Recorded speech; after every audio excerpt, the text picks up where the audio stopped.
My parents skipped my MIT graduation to watch my younger sister sway in the background of a dance recital. They had no idea that was the exact moment I permanently severed them from my life. When my cousin's wedding forced us into the same room 6 years later, they assumed they could still pull the strings. They were about to discover exactly what happens when you try to bully a woman who now owns the strings. My name is Chloe, 33 years old, and I spent my entire life being treated like a disposable stepping stone for my sister. Before I tell you how I tore down their facade in front of the entire family, let me know where you are watching from in the comments below. Hit like and subscribe if you have ever had to remind toxic family that you are no longer under their control. The crystal chandeliers of the St. Regis Aspen Resort cast a warm glow over the marble floors of the VIP lobby. My cousin Maya was getting married, and the extended family had descended upon the mountain town for a weekend of forced smiles. I stood near the massive stone fireplace, nursing sparkling water, wearing a custom emerald gown. I arrived early to check into my room and brace myself. I had not spoken to my parents or my sister Isabella in 6 years. I knew coming here meant breaking that peace, but Maya had always been kind to me, and I refused to let my family dictate my life. I did not even have time to finish my drink before the peace shattered. The sharp clicking of designer heels echoed across the marble floor. I turned to see my mother Vivian marching directly toward me. She wore a pristine white fur coat and an expression of profound irritation. There was no hesitation in her stride, no softening of her eyes. There was no greeting, there was no hug. She stopped 2 feet away, her manicured hand immediately shooting out, palm up, as if expecting me to hand over my purse. "Hand over the keycard for the presidential suite right now," she demanded. Her opening line hit the air like a whip. Isabella needs the space for her glam squad to set up, and her room is simply too cramped. A single woman like you does not need 2,000 square feet. You can take the standard room on the second floor for Isabella. Go straight down and switch the names immediately. She did not ask. She commanded. The audacity of her demand hung between us, heavy and suffocating. 6 years of silence, and her first instinct was to strip me of my comfort to accommodate my younger sister. In her mind, I was still the obedient scapegoat meant to sacrifice everything so Isabella could shine. A cold, calm energy settled over me. The old Chloe would have shrunk back, stammered an apology, and marched straight to the reception desk to downgrade her accommodations to keep the peace. But I was not that girl anymore. I stood tall, meeting her harsh glare with a steady gaze. I let out a sharp, genuine laugh that echoed in the quiet lobby. The sound clearly caught her off guard. Her outstretched hand dropped slightly, a flash of confusion crossing her face. "Are you laughing at me?" Vivian snapped. "Your sister is extremely stressed about this event, and you are being selfish." I took a slow sip of my water before looking her dead in the eye. "I am laughing at the absolute delusion it takes to walk up to me after 6 years and bark orders like I am your personal assistant," I said, my voice dangerously calm. "You are not getting my key card. This suite is under my name, paid for with my money, and I plan on enjoying every single square foot." Vivian gasped, her hand flying to her chest in a theatrical display of shock. "How dare you speak to me that way? We are family, and family accommodates each other. You have always been selfish, keeping everything for yourself while your sister struggles. You need to do this for her." "Selfish," I repeated, my voice dropping to a lethal whisper. "Is this like the time you accommodated family by forcing me to empty my college savings account so Isabella could attend a 6-month interpretive dance program in Paris? A program she quit after 3 weeks because her feet hurt." I watched my mother swallow hard. I remember working 4 separate jobs at MIT. I remember serving coffee at dawn, tutoring freshmen until midnight, and cleaning the campus library just to afford my textbooks, all while you bought Isabella a brand new car as a reward for moving back home. You drained my future to fund her vacation, and now you want me to hand over my hotel room so she can have better lighting for her social media photos. That was different. My mother stammered, her flawless composure finally cracking under the weight of the truth. She needed that experience for her career. You were always smart. We knew you would figure out the money somehow. And I did figure it out, I replied smoothly. That is exactly why I can afford the presidential suite and Isabella cannot. I am not the naive college student you can bully into submission anymore. You lost the right to ask anything of me the day you skipped my thesis defense to watch her prance around in the background of a recreation center stage. My mother stared at me, her face flushed with embarrassment. She opened her mouth to argue, but I held up a single finger, cutting her off instantly. The keycard stays with me, I stated, my tone absolute. Tell Isabella to do her makeup in the bathroom like everyone else. I turned my back on her, walking away and leaving my mother standing speechless in the center of the hotel lobby. I barely had time to enjoy the stunned silence radiating from my mother before a new commotion erupted near the valet entrance. The revolving doors spun rapidly, spitting out a mountain of designer luggage, followed by my younger sister. Isabella swept into the lobby like she expected a red carpet to unroll beneath her feet. She wore a pristine white trench coat, oversized sunglasses, despite being indoors, and a smile that looked sharp enough to cut glass. She was talking loudly into her phone, her voice carrying over the gentle piano music playing in the background, making sure everyone in the vicinity knew she had arrived. Trailing a few steps behind her was her husband, Marcus. At 34, he was a strikingly handsome African-American man who usually carried himself with a quiet, steady confidence. Today, however, he looked completely hollowed out. Dark circles shadowed his eyes and his shoulders slumped under the weight of Isabella's garment bags and vanity cases. He looked less like a husband and more like a weary pack mule forced to endure a marathon. As a financial risk analyst, Marcus was a smart, decent guy. I always wondered how long it would take for my sister to drain the life out of him. Looking at his exhausted posture, I had my answer. Isabella finally ended her phone call with a dramatic sigh and spotted me standing near our mother. Her fake smile vanished instantly, replaced by the familiar sneer she had perfected during our teenage years. She practically strutted across the marble floor, her heels clicking in a rapid, aggressive rhythm. She ignored my mother completely and stopped right in front of me, looking me up and down with exaggerated pity. "Chloe," she drawled, drawing out my name like a mild insult. "I am shocked you actually showed up. I thought for sure you would find some excuse to hide in your little suburban apartment. And wow, look at you. You actually tried to dress up today." She reached out and pinched the fabric of my custom emerald gown, rubbing the silk between her fingers with a condescending chuckle. "Is this from a clearance rack at a department store? You know, if you were struggling that much to find something appropriate for Aspen, you could have just asked me. I have plenty of old dresses. I am planning to donate to charity. I could have spared you the embarrassment of wearing this cheap polyester rag in front of Maya's wealthy in-laws." I glanced down at my dress, then back at her face. The irony was almost physically painful.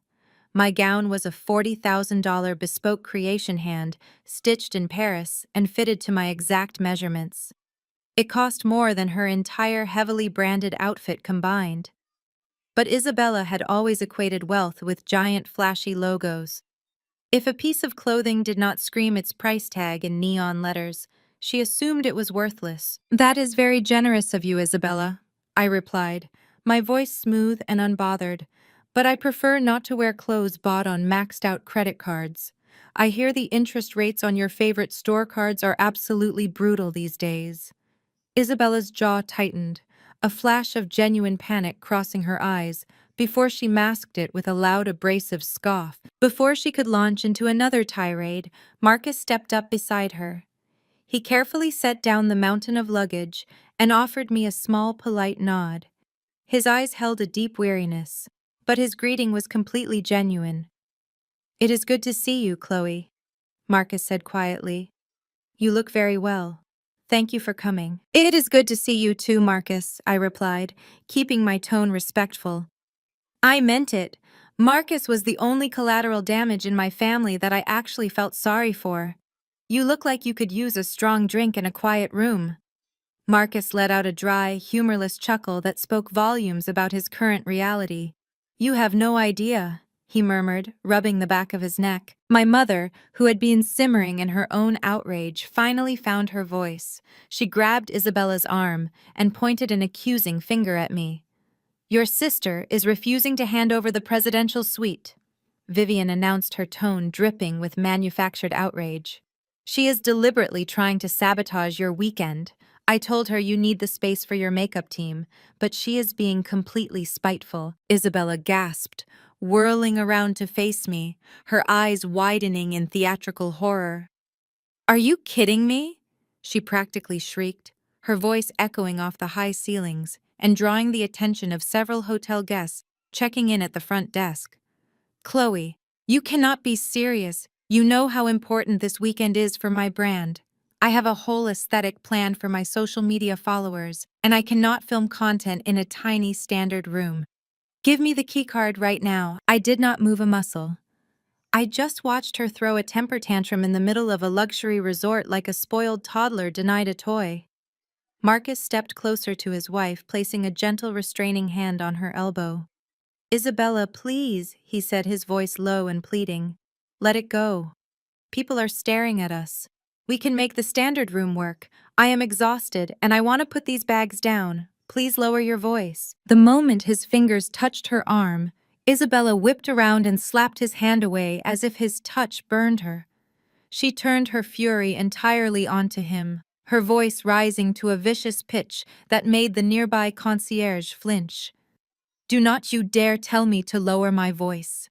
Marcus, she hissed, jabbing a manicured finger into his chest. If you were an actual man who could provide for his wife, I would not have to beg my selfish sister for a room. Marcus physically recoiled as if she had struck him across the face. The exhaustion in his eyes deepened into something that looked dangerously close to total defeat. He did not raise his voice or argue back. He simply uncurled his hands from her luggage cart and took a slow, deliberate step away from his wife. He looked at the floor completely drained of whatever fight he had left in him. I watched the exchange with a mixture of pity for him and absolute disgust for my sister.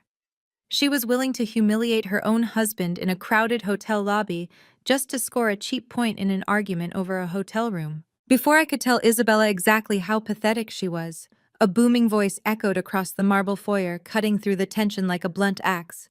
There is my superstar. I did not need to turn around to know it was my father.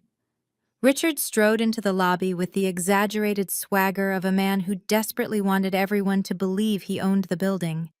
He wore a navy blue blazer that was a little too tight across the middle and a gold watch that caught the chandelier light a little too perfectly. He walked straight past me, completely ignoring my existence, and wrapped his arms around Isabella in a tight, suffocating hug. Isabella instantly dropped her vicious scowl and melted into the embrace, playing the role of the exhausted, persecuted daughter perfectly. Daddy, she whined, pressing her face into his shoulder. Chloe is being incredibly mean to me. She will not give up the suite, and my makeup artists are going to be here in 2 hours. How am I supposed to get ready for the rehearsal dinner in a standard room? Richard pulled back and patted her cheek with a sickeningly sweet smile. Do not you worry about a thing, princess, he said loudly, making sure his voice carried to a group of our extended relatives who were gathering near the concierge desk. Aunt Martha and Uncle Ted had just arrived, and they were already looking our way, drawn by my father's booming projection. A woman of your stature deserves nothing but the best, especially today. He turned to face the growing audience of family members, pulling Isabella against his side like a trophy. Listen, everyone, Richard announced, waving his free hand to gather their attention. I wanted to wait until the rehearsal dinner to share this, but I simply cannot hold it in any longer. Let us give a massive round of applause to my incredible daughter, Isabella. She just received a verbal commitment for a $5 million venture capital investment to open her very own elite dance academy. A chorus of gasps and polite applause rippled through the lobby. Aunt Martha clasped her hands to her chest, beaming, while a few cousins murmured their congratulations. Isabella preened under the attention, pushing her oversized sunglasses up into her hair and striking a modest pose that looked entirely rehearsed. She waved her hand dismissively as if a $5 million deal was just an everyday occurrence. Oh, stop it, Dad, she demurred, soaking up the spotlight. It is just a verbal agreement right now. The official paperwork gets signed and the funds are wired first thing tomorrow morning. The investors were just completely blown away by my business plan and my vision for the academy. I took a slow, calm sip of my sparkling water. I kept my face entirely neutral, but inside I was laughing so hard I could barely breathe. A $5 million venture capital investment. A business plan that blew the investors away. I knew exactly which investment firm she had pitched her absolute garbage fire of a business plan to because that firm belonged to me. Watching her stand there bragging about money she was never going to see was the most entertaining thing I had witnessed in 6 years. Richard finally turned his attention to me. The proud, doting father expression vanished instantly, replaced by the familiar look of condescending disappointment I had endured my entire childhood. He looked me up and down, taking in my emerald gown with a scoff that suggested he thought I bought it at a thrift store. "And then there is you, Chloe," he said, his voice dripping with mockery. "Still working that boring desk job trying to crunch numbers for somebody else. You know, it really is a shame you did not inherit your sister's entrepreneurial spirit, or her drive. But I suppose somebody has to do the tedious paperwork in this world, while the real talent builds empires." Vivian stepped up next to him, crossing her arms over her white fur coat and nodding in agreement. "We tried to tell you, Chloe," she chimed in. "We warned you that refusing to listen to us would lead you nowhere. Now look at you, 33 years old, single, and refusing to help your highly successful sister out of pure, bitter jealousy." Richard took a step closer to me, invading my personal space in an attempt to intimidate me. It did not work. I held my ground, keeping my eyes locked on his. "I will tell you what I am going to do for you, Chloe," my father said, his tone patronizingly magnanimous. "If you march over to that reception desk right now, transfer the presidential suite into Isabella's name, and apologize for your incredibly selfish behavior, I will ask her to do you a favor. Since her new academy is going to be a massive operation, she is going to need a lot of help. If you show a little family loyalty today, maybe she will hire you. I am sure she needs a receptionist, or maybe a janitor to sweep the dance studios after hours. It would be a huge step up from whatever dead-end corporate cubicle you are currently rotting in." Isabella let out a sharp, cruel laugh, leaning her head against our father's shoulder. "Oh, Dad, I do not know if I could trust her with the floors," she sneered. "She might get jealous of the dancers and try to sabotage the recitals. But I suppose I could let her handle the trash bins. Family has to support family, right?" The sheer audacity of their performance was breathtaking. They stood there completely convinced of their own superiority, building a castle out of sand, while blindly handing me the match to burn it all down. Marcus was staring at the marble floor, looking like he wanted the ground to swallow him whole. He knew something they did not know. He knew about Isabella's gambling debts and the second mortgage, but even he did not know the ultimate punchline to this spectacular joke. I lowered my glass of sparkling water. The ice clinked softly in the quiet tension of the lobby. I looked at my father, then at my mother, and finally at my grinning sister. I let a slow, sharp smile spread across my face. "A janitor." I repeated, my voice carrying clearly across the space. "That is a very generous offer, Dad. It really is." I paused, letting the silence stretch, letting them stew in their unearned confidence. I had spent my entire life biting my tongue, swallowing my anger, and shrinking myself to make them comfortable. I was done shrinking. The trap was set, and they had walked right into the center of it willingly and eagerly. All I had to do now was spring it. A passing waiter carrying a silver tray glided past us at that exact moment. I calmly reached out, placed my half-empty glass of sparkling water onto his tray, and picked up a tall crystal flute of vintage champagne. I raised the glass to my lips and took a slow, deliberate sip, letting the cool liquid wash over my tongue. I was completely unbothered by the heavy silence settling over the lobby. My father stood there with his chest puffed out, expecting me to crumble into a puddle of tears or run away in shame. My mother had her arms crossed, waiting for my inevitable surrender. Isabella was practically vibrating with malicious joy, anticipating my apology. I let out a soft, amused sigh. I lowered the champagne flute and looked directly into my sister's gloating eyes.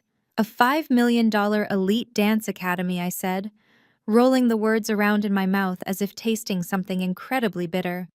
That sounds like quite the rigorous academic undertaking, Isabella. Tell me, will the curriculum cover actual classical technique, or will you just be teaching the students how to perform that same 20-minute backup routine from the third row? Isabella's smug smile faltered instantly. Her perfectly contoured face twitched as confusion briefly overrode her arrogance. What are you talking about? She snapped, her voice losing its sugary sweet edge. I took a step forward, closing the distance between us. The air around us seemed to crackle with static electricity. I am talking about your grand recital 6 years ago, I said, my voice projecting clearly across the marble lobby, ensuring that Aunt Martha, Uncle Ted, and every single eavesdropping cousin heard every single syllable. You know, the one where you played a background tree waving a green ribbon for exactly 20 minutes while standing in the third row behind the actual talented dancers? My mother gasped, her hand flying to her throat as if I had physically struck her. Chloe, that is enough, she hissed, stepping forward to shield her precious golden child. You will not disrespect your sister's artistic journey in front of this family. Her artistic journey, I countered, laughing aloud. That is a very creative way to describe a hobby you both threw away my future to validate. I turned my attention back to my father, who was suddenly looking very uncomfortable in his tight navy blazer. You skipped my MIT thesis defense for that tree routine, Dad. Did you forget that part of the story when you were bragging to Aunt Martha just now? Let me refresh your memory. I turned to face the gathered relatives, making sure to make eye contact with the aunts and uncles who had just been clapping for Isabella's imaginary millions. 6 years ago, I was standing in front of a panel of the most distinguished professors in the country. I announced, my voice steady and unwavering. I was defending a master's thesis in advanced financial modeling. A degree I paid for entirely by myself because my parents drained my college fund to pay for Isabella's European dance vacation. I had begged my parents to come to Cambridge for just one afternoon to see me graduate, to see me achieve something that actually mattered. The lobby was dead silent. The piano player in the background had even stopped playing, sensing the escalating hostility. Aunt Martha looked horrified, her eyes darting between me and my parents. Uncle Ted lowered his drink, shifting his weight awkwardly. But they told me they were too busy. I continued, refusing to break eye contact with my father. They said they simply could not make the flight. I found out a week later through a social media post that they had actually flown to Los Angeles to watch Isabella wave her little green ribbon in the background of a community theater showcase. They skipped my graduation from the Massachusetts Institute of Technology for a 20-minute amateur recital. My father's face turned a dangerous shade of purple. The veins in his neck bulged against his collar. How dare you air family business in public like this? He bellowed, pointing a thick finger at my face. You have always been a jealous, bitter girl, holding on to ancient grudges because you cannot stand to see anyone else shine. We made a choice to support the child who actually appreciated us. You were always too independent, too cold. You did not need us there. I did not need you there. I repeated the words, tasting like ash.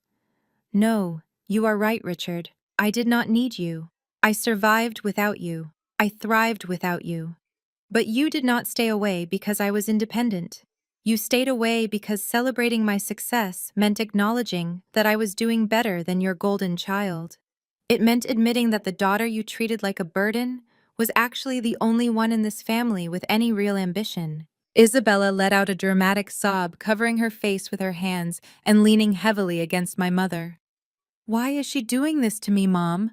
She wailed, her voice echoing shrilly off the high ceilings. I just wanted to share my good news with the family, and she is ruining everything. She is trying to destroy my special day, just like she always does. Vivian wrapped her arms tightly around Isabella, shooting me a look of pure venom. You are a monster, Chloe, she spat, her voice trembling with rage. You show up here after 6 years of silence just to tear your sister down. You are pathetic. If you think making up these dramatic stories is going to make anyone here respect you or your boring little desk job, you are completely delusional. Everyone here knows exactly who you are. I took another slow, calm sip of my champagne. The bubbles danced on my tongue, a perfect contrast to the heavy, suffocating tension radiating from my family. The surrounding relatives were whispering furiously to one another, exchanging shocked glances. The pristine, flawless image my parents had spent years carefully cultivating was beginning to crack right in front of their eyes. I am not making up stories, Vivian, I said, lowering my glass. And I am not here to tear Isabella down. I am just providing some necessary context for her fabulous new business venture. Because when you run around a luxury resort bragging about a $5 million investment, you really should make sure you actually secured the funding first. My father stepped in front of my mother and sister, positioning himself like a shield. His fists were clenched at his sides.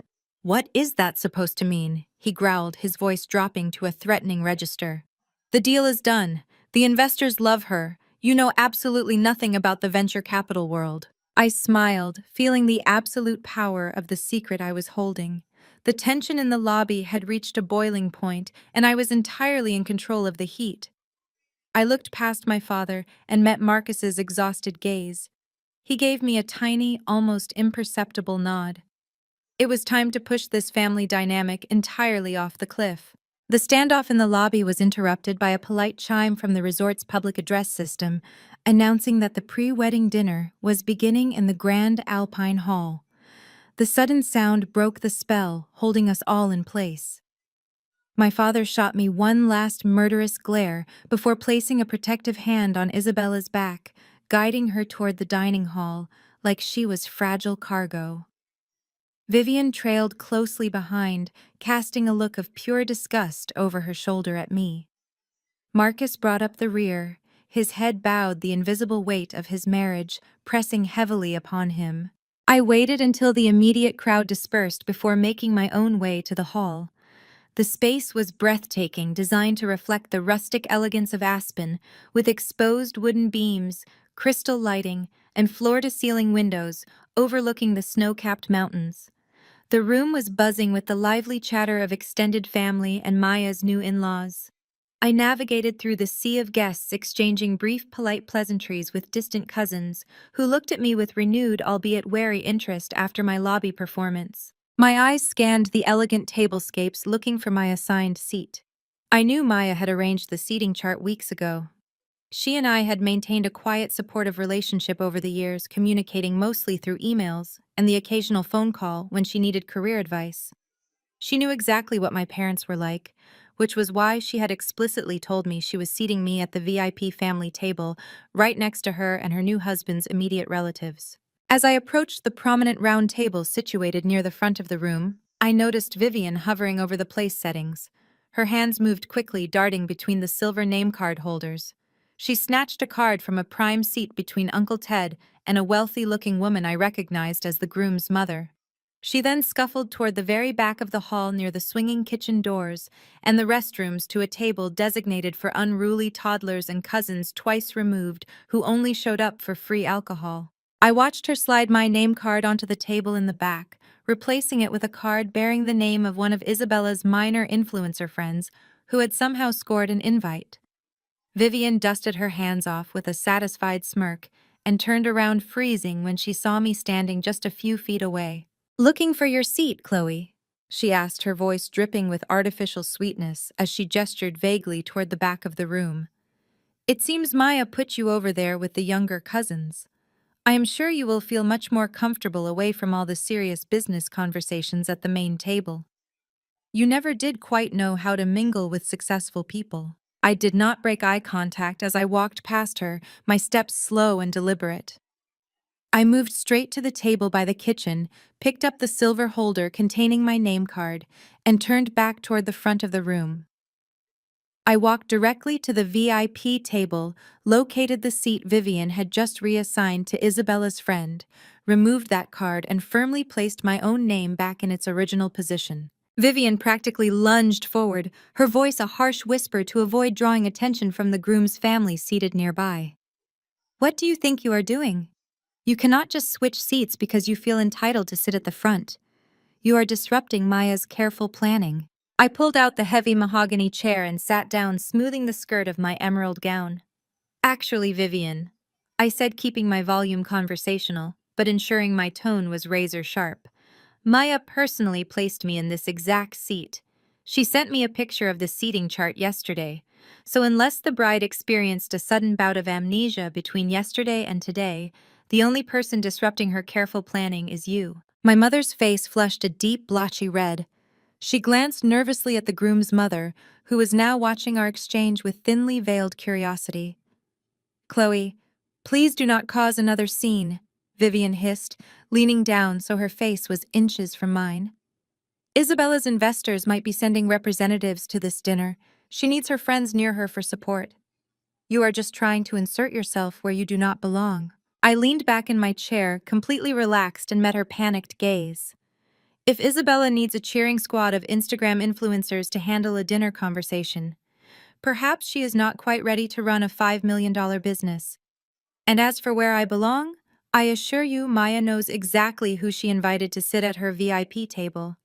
If you want to argue about it, we can call the bride over right now and ask her to clarify her seating arrangements in front of everyone. Vivian opened her mouth, her eyes flashing with a mix of fury and fear, but a throat clearing interrupted her.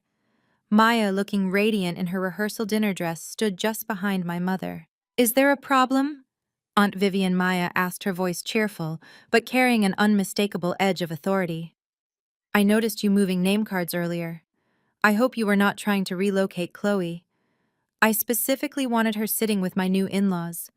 She has so much valuable insight into the corporate world, and I know they have been eager to speak with her. My mother stiffened, trapped by the bride's direct intervention. Oh no, Maya dear, Vivian stammered, offering a painfully forced laugh. Just a simple misunderstanding. I thought the catering staff had made a mistake. Maya smiled, a sharp, knowing expression that mirrored my own. No mistake at all. Chloe is exactly where she needs to be. Maya placed a warm hand on my shoulder before gliding away to greet other guests. Vivian stood there for a long moment, completely defeated, before turning on her heel and stalking back toward Richard and Isabella. I adjusted my napkin, ready for the evening to truly begin. The dinner service commenced with a parade of waiters carrying silver trays, but the food tasted like ash under the suffocating weight of my family's collective glare. While the groom's parents engaged me in conversation about global markets, I could feel the hostile energy radiating from my parents' table across the room. The family mobbing had officially begun.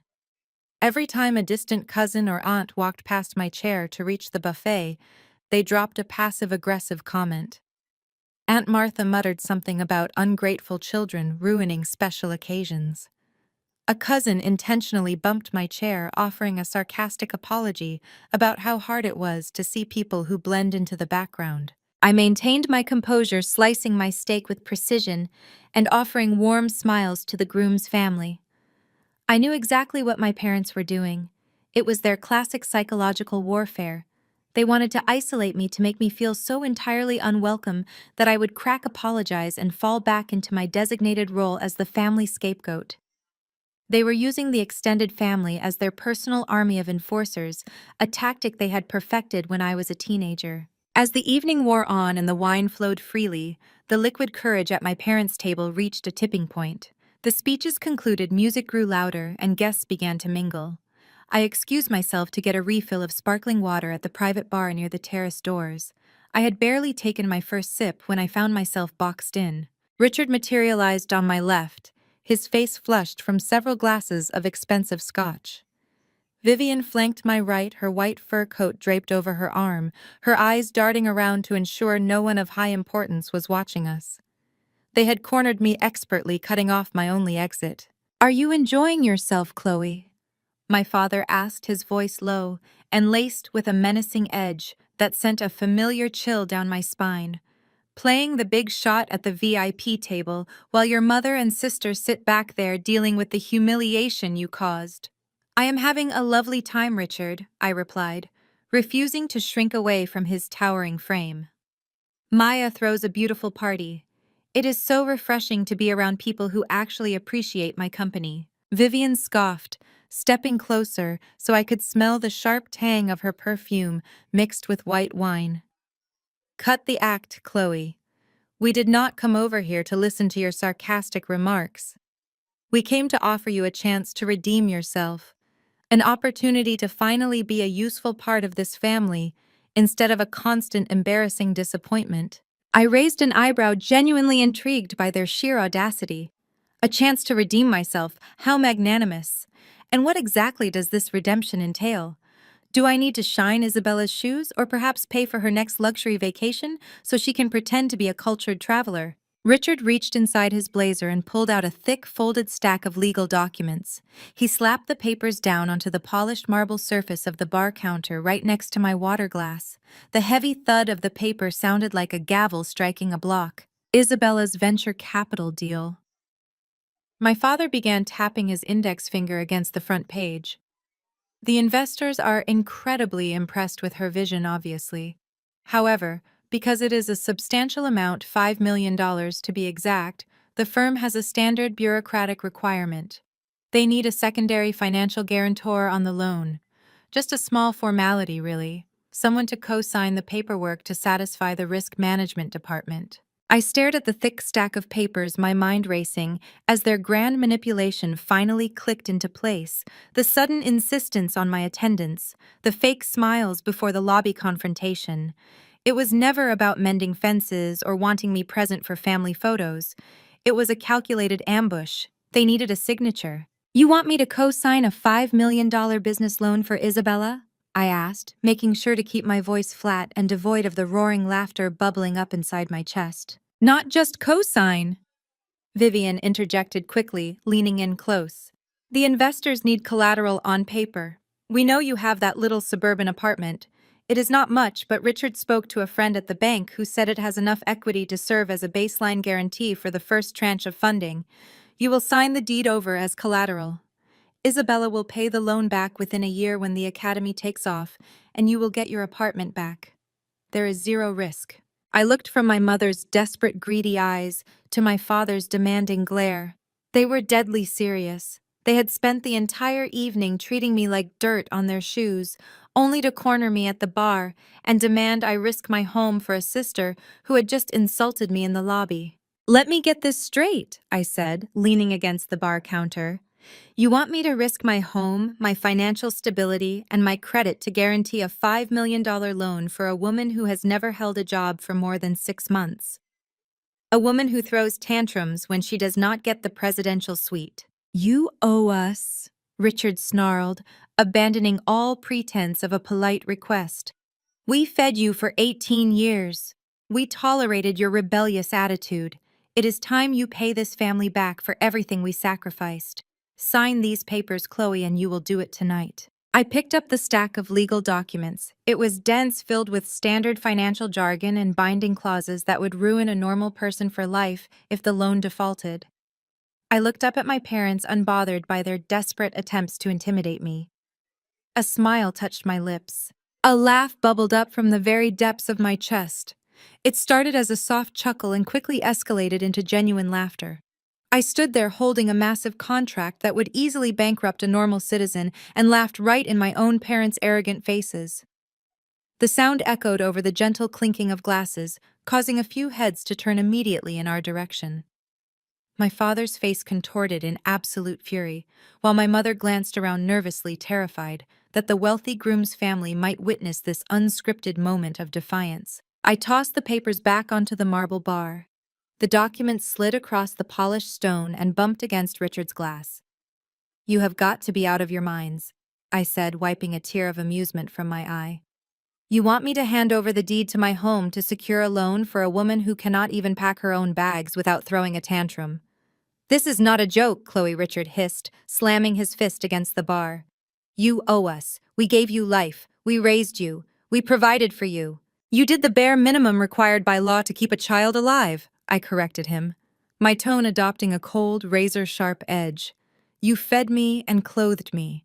Congratulations on not going to prison for child neglect. Let us do the exact math. You drained my college fund to send Isabella on a European vacation. That was $80,000 stolen from my future. You kicked me out after I graduated from MIT because I refused to take a job at your friend's accounting firm. I built everything I have from nothing. I owe you nothing. Vivian slammed her manicured hands onto the marble counter, leaning in so close I could see the angry lines around her mouth. You will sign those papers, or we will make sure you are completely cut off from this family. She threatened, her voice a venomous whisper. You will never be invited to another gathering. You will be dead to us. I am already dead to you, Vivian, I replied smoothly, picking up my water. I have been dead to you since I realized I was just an accessory in your fake perfect life. You only resurrected me today because you needed a human shield to protect your golden child from her own financial incompetence. So go ahead and cut me off. It will save me the trouble of blocking your numbers again. The crowd parted and Isabella stormed over. She had clearly been watching from across the room and realized the ambush was not going according to plan. Marcus trailed behind her, his expression tight with deep anxiety. Isabella inserted herself between our parents, glaring at the unsigned documents resting against the Scotch glass. Why hasn't she signed it yet? Isabella demanded, stamping her designer heel against the hardwood floor. Mom, you promised this would be handled before the main course. I need those documents finalized so I can celebrate my academy tonight. My investors are expecting confirmation tomorrow morning. I looked at my younger sister, taking in her pouting lips and indignant stance. She truly believed the universe existed solely to cater to her whims. Isabella, I said, capturing her undivided attention, I am not signing your loan documents. I am not putting my property up as collateral for your imaginary dance academy. I am not lifting a finger to help you secure $5 million. Isabella's jaw dropped. She looked at our parents, expecting them to fix this immediately. Dad, make her sign it, she whined, her voice rising in pitch. She is ruining everything. I need that money. My entire brand depends on this launch. I cannot make her do anything if she is going to act like a selfish brat. Richard growled, glaring at me with unfiltered hatred. She is choosing to destroy your future out of pure spite. Spite, I echoed, stepping closer to Isabella, so she had to look me in the eye. Let me make this incredibly clear for you, Isabella. I am refusing to sign this because it is a terrible business decision. You have no business plan, no revenue model, and zero experience running an enterprise of this magnitude. You want $5 million to play dress up and pretend you are a CEO for your social media followers. If any firm gives you that money, they are delusional. I am not letting you drag me down when this collapses. Isabella's face turned a vivid shade of crimson. Her eyes darted wildly around the room, registering the guests who had stopped their conversations to watch our confrontation unfold. The realization that she was not getting her way, that the money she had started bragging about was slipping through her fingers, hit her like a physical blow. The humiliation of being rejected by the sister she had mocked was too much to handle. You are just jealous, Isabella shrieked, her voice cracking with fury. You have always been jealous because I am beautiful and people actually like me. You are nothing but a bitter, lonely woman, hiding in a cheap dress, pretending you matter. You want me to fail because your own life is an absolutely pathetic joke, and you despise my happiness. Her chest heaved as she breathed heavily, her fists clenched at her sides. Marcus gently touched her shoulder, trying to guide her away from the scene she was causing, but she shoved him off with a violent jerk of her arm. She was spiraling into a total meltdown, the spoiled golden child finally hearing the word no and having absolutely no idea how to process the rejection. I did not back down. I watched her unravel, completely unbothered by her juvenile insults. Your temper tantrum is not going to change my mind, Isabella, I stated calmly. Find another victim to fund your delusions because my answer remains no. Isabella stared at me, her chest heaving as the reality of my absolute refusal finally penetrated her thick skull. She had spent her entire life getting exactly what she wanted the moment she batted her eyelashes or shed a single tear. Being denied completely and publicly simply broke her brain. I could see the malicious gears turning behind her eyes as she calculated her next move. She needed to regain the upper hand. She needed the crowd to turn against me. She needed to be the victim. Her eyes darted to the bar counter. Without a second of hesitation, her hand shot out and grabbed my father's full glass of expensive Cabernet. She spun back toward me with frightening speed. With a flick of her wrist disguised as a clumsy, frustrated gesture, She hurled the contents directly at my chest. The dark red liquid splashed across the bodice of my custom emerald silk gown. The wine soaked through the delicate fabric, instantly spreading like a massive dark bruise down the front of the $40,000 dress. The cold liquid seeped through to my skin, heavy and clinging. Drops of red wine splattered onto the polished marble floor at my feet. For a fraction of a second, nobody moved. The sheer audacity of the assault left my parents momentarily paralyzed. I looked down at the ruined silk, my expression entirely flat, feeling the cold dampness against my collarbone. I did not gasp. I did not flinch.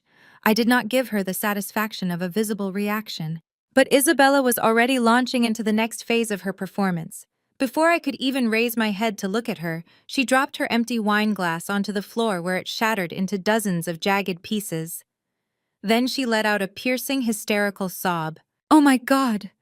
Isabella wailed, her hands flying to cover her face as her shoulders shook with violent manufactured tremors. "I am so sorry. I did not mean to. You just made me so upset. Why are you doing this to me, Chloe? Why are you so cruel?" She stumbled backward, leaning heavily against the bar, as if the emotional weight of my rejection had physically broken her. The fake tears flowed instantly, ruining her carefully applied mascara. She sobbed loudly, ensuring her voice carried across the sudden dead silence of the Grand Alpine Hall. The clinking of silverware and the low hum of dinner conversation had completely stopped. Every single guest, from Maya's new in-laws to our most distant cousins, turned their heads to witness the spectacle unfolding by the terrace doors. "You have always hated me," Isabella screamed through her perfectly timed tears. "You have always been so jealous of me. I just wanted to build something beautiful. I just wanted to make my dreams come true and make our family proud. But you cannot stand to see me happy. You want to ruin my life just because you are miserable and alone." My mother snapped out of her shock and immediately sprang into action. She did not look at my ruined dress. She did not offer me a napkin or an apology for her daughter's unhinged behavior. Instead, Vivian rushed to Isabella's side, wrapping her arms around the sobbing woman and glaring at me as if I was the one who had just thrown a glass of wine. "It is okay," sweetie Vivian cooed, stroking Isabella's hair while shooting daggers at me over her shoulder. "Mommy is here. Do not listen to her. She is just a bitter, spiteful girl who wants to drag everyone down into her own misery." Richard stepped forward, his face dark with rage, positioning his large frame between me and his crying golden child. "Look what you have done," he growled, pointing a thick finger at my wine-stained chest. "You provoked her. You came here tonight specifically to cause a scene and break your sister's heart. You are an absolute disgrace to this family, Chloe." I stood my ground, ignoring the cold wine dripping from my hemline onto my designer heels. I looked past my aggressive father and the dramatic display of my mother comforting her fake crying daughter. My eyes locked onto Marcus. He was standing a few feet away, his arms hanging limply at his sides. He had seen the whole thing. He had seen the deliberate flick of the wrist. He knew exactly what his wife was doing. The look of utter disgust and bone-deep exhaustion on his face told me everything I needed to know. He was living in a nightmare, suffocating under the weight of her constant manipulation. Isabella peeked out from behind her hands, checking the room to ensure her audience was fully engaged. Seeing the horrified faces of the wedding guests, she amplified her performance. She sank lower to the floor, her cries echoing off the exposed wooden beams. "I just asked her for a little help," Isabella wailed to the room at large, playing the wounded martyr to absolute perfection. "I just wanted my sister to support my business." But she laughed at me. She called my dreams a joke. She said she wanted me to fail so I would lose everything. Why do you hate me so much, Chloe? What did I ever do to you except love you? A low murmur of disapproval rippled through the dining hall. Aunt Martha shook her head, looking at me with profound disappointment. Several of my father's business associates whispered among themselves, casting judgmental glances at the wine-soaked woman who had apparently just crushed her younger sister's innocent dreams. The false narrative was spinning completely out of my control, exactly the way my parents had always conditioned our entire family to view us. In their twisted eyes, Isabella was the radiant, ambitious angel, and I was the cold, jealous monster trying to tear her down. The whispers from the surrounding tables escalated into a low, harsh buzzing sound that filled the massive hall. I could hear snippets of conversation floating through the heavy air.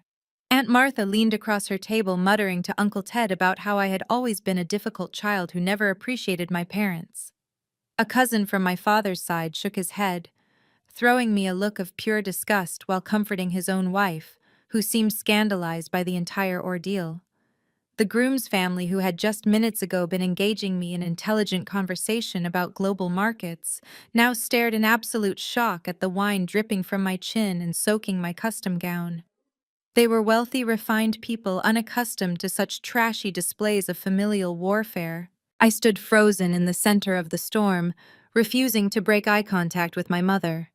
The cold Cabernet seeped through the silk layers, sticking uncomfortably to my skin, but I did not permit myself to shiver. I was not going to give them the satisfaction of a reaction. Isabella continued her Oscar-worthy performance on the floor, burying her face in her hands and letting out jagged theatrical sobs that echoed off the exposed wooden beams. Her wails were perfectly calculated to extract maximum sympathy from the crowd.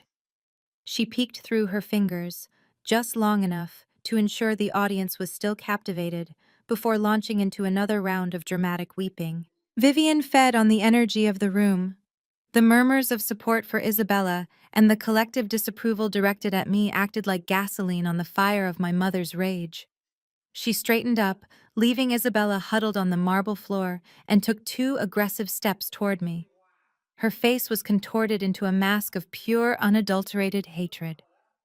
The meticulously crafted facade of the elegant, wealthy matriarch melted away completely, leaving behind the bitter, controlling woman I had spent my entire childhood trying to escape. "Look around you, Chloe!" My mother spat, her voice trembling with barely contained fury. "Look at what you have done to this family. We welcomed you back. We gave you a chance to sit at the main table to be part of this celebration, and this is how you repay us. You humiliate your sister in front of all these important people. You reject our generous offer to let you help her business. You are a vile, ungrateful wretch, and you always have been." I tilted my head slightly, letting a single drop of wine fall from my jawline onto the floor. "I did not humiliate her, Vivian," I replied, my voice lethal and quiet. "She humiliated herself the moment she threw a temper tantrum over a hotel room, and she cemented it the moment she threw a glass of wine like a petulant toddler. You are just upset because for the first time in her life, someone told your golden child no, and you have absolutely no idea how to handle it." That was the breaking point. The undeniable truth of my words shattered the last remaining fragment of my mother's self-control. Vivian let out a guttural sound of rage. She raised her right hand high into the air, her diamond rings catching the light of the crystal chandeliers overhead. She aimed directly for my face, putting her entire body weight behind the motion, fully intending to slap me across the cheek in front of 200 wedding guests. Time seemed to slow to a crawl. I saw the blow coming, but I made a conscious choice right then and there.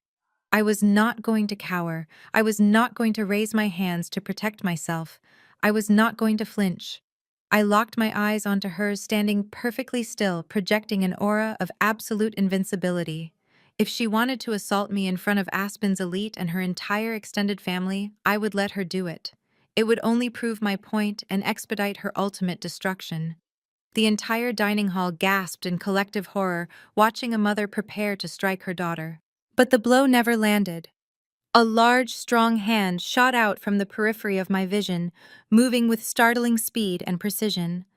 A set of long fingers wrapped like a steel vise around Vivian's wrist, freezing her hand in midair just inches from my face. The collective gasp from the room caught in everyone's throats. I shifted my gaze slightly and found Marcus standing right beside me. His chest was heaving under his tailored suit jacket, and his jaw was clenched so tightly a muscle jumped in his cheek. He had moved so quietly and swiftly that neither my mother nor my father had seen him coming. He held Vivian's wrist with an iron grip, refusing to let her move another millimeter toward me. Vivian's eyes widened in profound shock. She stared at the hand holding her wrist, then looked up at her son-in-law, her mouth falling open in disbelief. "Marcus, what do you think you are doing?" she shrieked, her voice pitching into a hysterical frequency. "Let go of me right now. This arrogant brat needs to be taught a lesson about respect. Let me teach her a lesson." Marcus did not let go.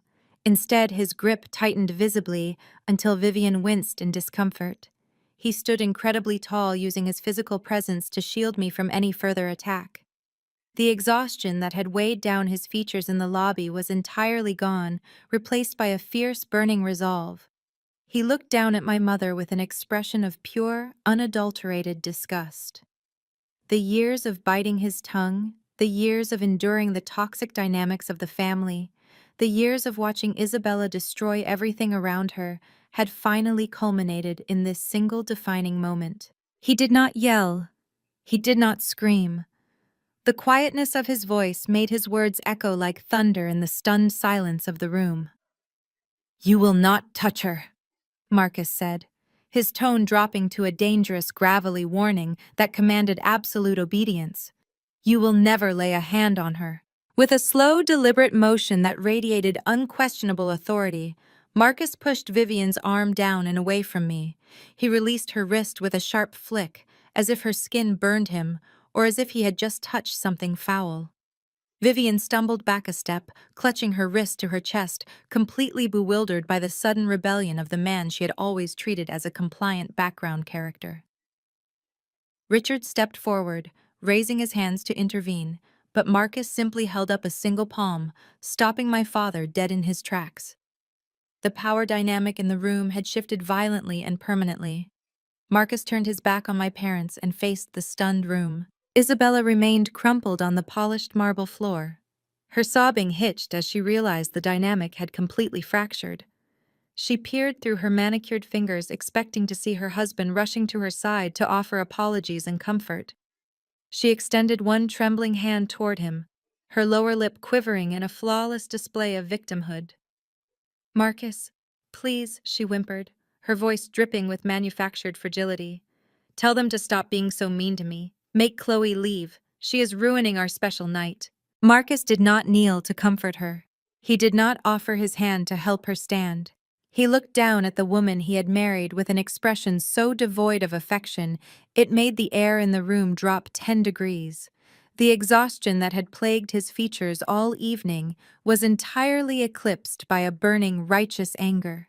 He had played the supportive background character for years, swallowing his pride to maintain the peace in a family that viewed him as nothing more than a convenient accessory for their golden child. That era ended tonight. "Drop the act!" Isabella Marcus commanded, his voice cracking like a whip across the silent dining hall. "It is over! Every single bit of it is over!" Isabella froze. The theatrical tears stopped instantly. She dropped her hands from her face, revealing dry eyes and a look of genuine panic. She scrambled to her feet, her designer heels slipping slightly on the wine-splattered floor. "Marcus, what are you saying?" She stammered, her voice losing its breathy vulnerability and turning sharp. "You are supposed to be on my side. You are my husband." "Not anymore," Marcus replied, his tone absolute and unwavering. He reached inside the breast pocket of his tailored jacket. The room watched in collective anticipation as he withdrew a thick, worn manila envelope. It looked heavy, bulging with papers that had clearly been reviewed and handled multiple times. Marcus gripped the envelope tightly, his knuckles turning a shade lighter. He took 2 long strides toward the VIP table, where the unsigned guarantor contract still rested next to my water glass. With a violent downward motion, he slammed the thick envelope onto the heavy wooden table. The sharp crack echoed through the cavernous hall, making Aunt Martha jump in her seat. "You want to know why the investment fund is demanding a guarantor for your precious $5 million loan?" Marcus yelled, turning back to face his wife. "You want to stand in front of this entire room and pretend it is just a standard bureaucratic formality. You want to play the innocent victim while your parents try to bully your sister into risking her own home. Let us tell them the real reason, Isabella." Let us tell everyone exactly why no legitimate financial institution on this planet will hand you a single dime without someone else putting their neck on the chopping block. Vivian stepped forward, her face pale with dread. Marcus, stop this right now, she hissed, glancing frantically at the groom's wealthy relatives, who were watching the scene with unblinking fascination. You are embarrassing the family. We can discuss whatever marital issues you have in private. This is not the time or the place. Oh, this is exactly the time and the place, Marcus shot back, refusing to be silenced by my mother's desperate attempts at damage control. You cornered Chloe in public. You tried to publicly shame her into signing away her financial security to protect your perfect image of your perfect daughter. If you want to handle things in front of an audience, Vivian, then we are going to give the audience the entire truth. He gestured aggressively toward the manila envelope resting on the table. That is not a business plan in there. That is a comprehensive record of complete and utter financial devastation. Isabella has been parading around, talking about a dance academy while bleeding us dry. The investors did not ask for a guarantor because it is standard policy. They demanded a guarantor because Isabella is a walking financial liability who cannot even secure a basic credit card without getting rejected. Richard puffed out his chest, trying to regain his alpha male status. Now listen here, Marcus, he growled, taking a menacing step toward his son-in-law. I will not stand by while you slander my daughter. She is a brilliant entrepreneur. The investors love her vision. They do not care about her vision. Richard Marcus interrupted, slicing through my father's bluster with cold, hard facts. They care about her credit score, and her credit score is currently sitting in the absolute gutter. She is a liability. For the past 2 years, Isabella has not been building a business. She has been funding a lifestyle she cannot afford to impress people on social media who do not care about her. Isabella let out a high-pitched shriek, lunging forward to grab the envelope from the table. Shut up, she screamed, her face contorted with panic. Do not listen to him. He is lying. He is just trying to humiliate me because I am more successful than he will ever be. Marcus easily blocked her path, stepping between her and the table. I am not lying, Isabella, and you know it, he said, his voice projecting clearly so that every guest in the back rows could hear him. I found the hidden statements 3 weeks ago. I know about the secret credit cards. I know about the designer bags bought on installment plans. And most importantly, I know about the money you have been wiring to offshore betting accounts. A collective gasp ripped through the dining hall. The word betting hung in the air like a physical entity. My mother swayed on her feet, grabbing the edge of the bar counter to steady herself. My father stared at Marcus, his jaw slack, his mind struggling to process the information. That is right, Marcus continued, turning to address my parents directly. Your perfect golden child has a massive gambling addiction. While you were bragging to your country club friends about her entrepreneurial spirit, she was spending her afternoons losing hundreds of thousands of dollars on online casinos and sports betting. She blew through our joint savings account 6 months ago. When that ran dry, she started opening credit lines in my name without my permission. She has systematically destroyed our financial future to feed her addiction and maintain her fake, flawless image online. I stood perfectly still, watching the implosion. The wine on my dress was forgotten. The hostility of the room had vanished, replaced entirely by morbid, rapt attention. Marcus was dismantling the golden child myth piece by piece, stripping away the glittering facade to reveal the rotting foundation beneath. And when the debt collector started calling Marcus, pressed on his voice ringing with undeniable authority, she panicked. She concocted this dance academy scheme not to build a business, but to secure a massive lump sum of cash to pay off her gambling debts before I found out. That is what the $5 million is really for. It is a bailout. But the venture capitalists ran a background check. They saw the catastrophic credit history. They saw the mountain of hidden debt. They laughed her out of the room until she promised she could get her wealthy family to guarantee the loan. She used you, Richard, to set a trap for Chloe tonight. She used you, Richard, to set a trap for Chloe tonight. Marcus did not wait for my father to formulate a response. He reached for the heavy manila envelope resting on the mahogany table and ripped the metal clasp open. With a swift, aggressive motion, he pulled out a thick stack of bank statements, credit card bills, and legal notices. He threw them across the table. The papers slid over the polished wood, scattering like dead leaves.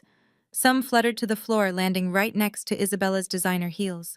"Take a look," Richard Marcus demanded, his voice booming through the silent hall. "Go ahead and read them. Read the detailed account of your brilliant entrepreneur daughter destroying our lives." My father hesitated, his eyes darting between the scattered papers and Isabella, who was now shaking her head frantically. "Do not look at them, Dad," she pleaded, her voice cracking with genuine terror. "He fabricated all of that. He printed those out to frame me because he is jealous of my success." Marcus let out a dark, bitter laugh. "Fabricated? You think I spent my weekends forging bank logos and notarized foreclosure warnings just to ruin this lovely dinner?" He stepped closer to the table, pointing at a specific document bearing a prominent bank logo. "Read the second page, Richard. Read the part where she forged my signature to take out a second mortgage on our house." A collective gasp rippled through the wedding guests. My mother grabbed the edge of the table, her knuckles turning white. "A second mortgage," she whispered, her voice barely audible. "Isabella, what is he talking about?" Isabella backed away from the table, crossing her arms defensively. "I was investing, Mom," she stammered, her eyes darting around the room, searching for an escape route. "You have to spend money to make money. It was seed capital for the academy. I was just leveraging our assets to build my brand. You and Dad always taught me to think big." Marcus slammed his hand on the table, making the silverware rattle. "Seed capital. You call wiring $2 million to high-limit tables at the Bellagio seed capital." He turned to face the crowd, making sure every single relative heard the truth. $2 million gone in less than 8 months. She was not taking business meetings in Vegas. She was sitting in VIP suites, blowing our entire life savings on baccarat and roulette, while posting highly edited photos to her Instagram, claiming she was scouting real estate for dance studios. The murmurs in the room quickly escalated into loud, shocked whispers. Aunt Martha leaned so far forward, she nearly knocked over her water glass. The groom's family looked utterly appalled, whispering to each other behind their hands. The flawless, influential image Isabella had spent years curating on social media was disintegrating right in front of her. "You are lying," Isabella shrieked, pointing a trembling finger at him. "You are just a bitter, broke man who cannot handle a powerful woman. I have partnerships. I have brand deals. I have 2 million followers who look up to me." "You have 2 million bots you bought with a maxed-out credit card," Marcus corrected her, his tone dropping to a lethal calm. "You do not have partnerships, Isabella. You have debt collectors calling my office, threatening to garnish my wages. You have a credit score that just dipped below 400. You spent $80,000 on designer clothes and luxury vacations just in the last quarter solely to stage photo shoots so you could pretend you were living the dream. And when the walls started closing in, when the bank sent the final notice of default, you panicked." My father finally picked up one of the bank statements. His hands were shaking so badly the paper rattled. He adjusted his glasses, staring at the highlighted figures Marcus had provided. The color drained from his face, leaving him looking pale and suddenly very old. He flipped to the next page, and then the next, his eyes scanning the endless lists of casino withdrawals, wire transfers, and declined transactions. "Isabella," he murmured, his voice cracking. "What is this? Over $400,000 in cash advances in 1 month. I had a system," Isabella cried out, stepping toward him and grabbing his arm. "Dad, you have to understand. I just hit a bad streak. I was going to win it all back. I had a connection who gave me insider tips. If Marcus had not frozen the accounts, I would have doubled our money by now. You know how smart I am. You know I always win." "You never win," Marcus shouted, shutting down her delusion instantly. "You have never won a single thing in your life that was not handed to you on a silver platter by your parents. And the moment you actually had to face the real world, you gambled away our home to maintain your pathetic illusion of superiority." Vivian rushed forward, snatching the papers from Richard's hands. Her eyes scanned the numbers, her face contorting with panic. "No, she whispered, shaking her head violently. This cannot be right. There must be a mistake. Isabella is a smart girl. She was pre-med. She knows how to manage finances. She dropped out of pre-med after 2 semesters because she refused to wake up for morning labs. I chimed in, breaking my silence. I stepped forward, making sure my voice carried the same cold authority as Marcus. You simply paid off the university administrators to keep her enrolled as a liberal arts major so you could save face at your country club. She has honestly never known how to manage anything except your guilt, Vivian. My mother whipped her head toward me, her eyes flashing with renewed hatred. Shut your mouth, Chloe, she hissed. This is none of your business at all. You are just enjoying this because you are a completely heartless and cruel person. I did not even blink at my mother's venomous insult. The dead silence that followed her outburst was so profound that I could hear the faint hum of the air conditioning vents high above us. The entire hall was holding its collective breath. Everyone was waiting to see if the wealthy, proud parents would finally hold their golden child accountable for destroying her marriage and gambling away millions of dollars. Instead, I watched in absolute awe as Richard and Vivian did exactly what they had done for the past 29 years. They immediately pivoted to making excuses for her. Richard straightened his jacket, clearing his throat as he deliberately stepped over the scattered bank statements on the floor. He refused to look at the numbers. Listen, Marcus, my father said, adopting his deep, persuasive boardroom voice. We are all adults here. We all know that the financial world can be incredibly predatory. Young entrepreneurs face an immense amount of pressure to secure capital, and sometimes they make risky investments. The casinos market themselves as networking hubs. She was probably just trying to rub elbows with the right wealthy investors and got a little carried away. It is a temporary setback. We can hire a financial advisor to restructure this debt. It is not the end of the world. Vivian nodded eagerly, her hands fluttering as she smoothed Isabella's hair. Exactly, Richard, she chimed in, her voice dripping with desperate rationalization. Isabella has been under so much stress lately. Building a brand from scratch takes an enormous toll. You should have been more supportive, Marcus, instead of freezing her accounts and snooping through her private documents. She is a visionary, and visionaries sometimes struggle with the mundane details of accounting. If you had just given her the space to execute her strategy, she would have doubled that money. You pressured her into this panic. I stared at them, my mind struggling to process the depth of their delusion. They were staring at documented proof of a $2 million gambling addiction and a forged mortgage, yet they were blaming the husband who had just lost his home. They were wrapping their arms around a con artist and calling her a visionary. It was a masterclass in psychological denial. Isabella, realizing that her parents were still firmly in her corner, suddenly found a renewed burst of vicious energy. The panic that had gripped her moments ago melted away, replaced by a toxic, aggressive arrogance. She stepped out from behind our mother, her chest puffed out, and pointed a manicured finger directly at Marcus. You hear that, she screamed, her voice shrill and grating. My parents understand business. They understand what it takes to be successful. You are nothing but a broke loser, Marcus. You have always been a broke loser, dragging me down with your small-minded corporate mentality. You never believed in my academy. You never supported my dreams.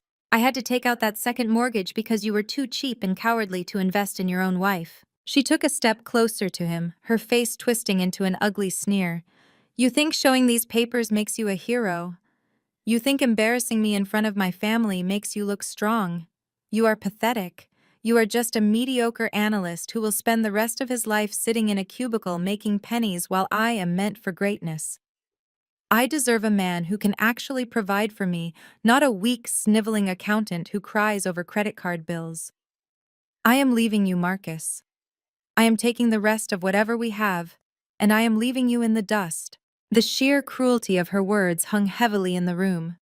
Guests exchanged horrified glances, completely disgusted by her lack of remorse. She had destroyed his financial life, and now she was trying to strip away his dignity. But Marcus did not react the way she wanted. He did not yell back. He did not defend his career or his masculinity. He did not cry. He just stood there looking at the woman he had loved and married. A profound, heavy exhaustion seemed to settle into his bones, causing his shoulders to drop.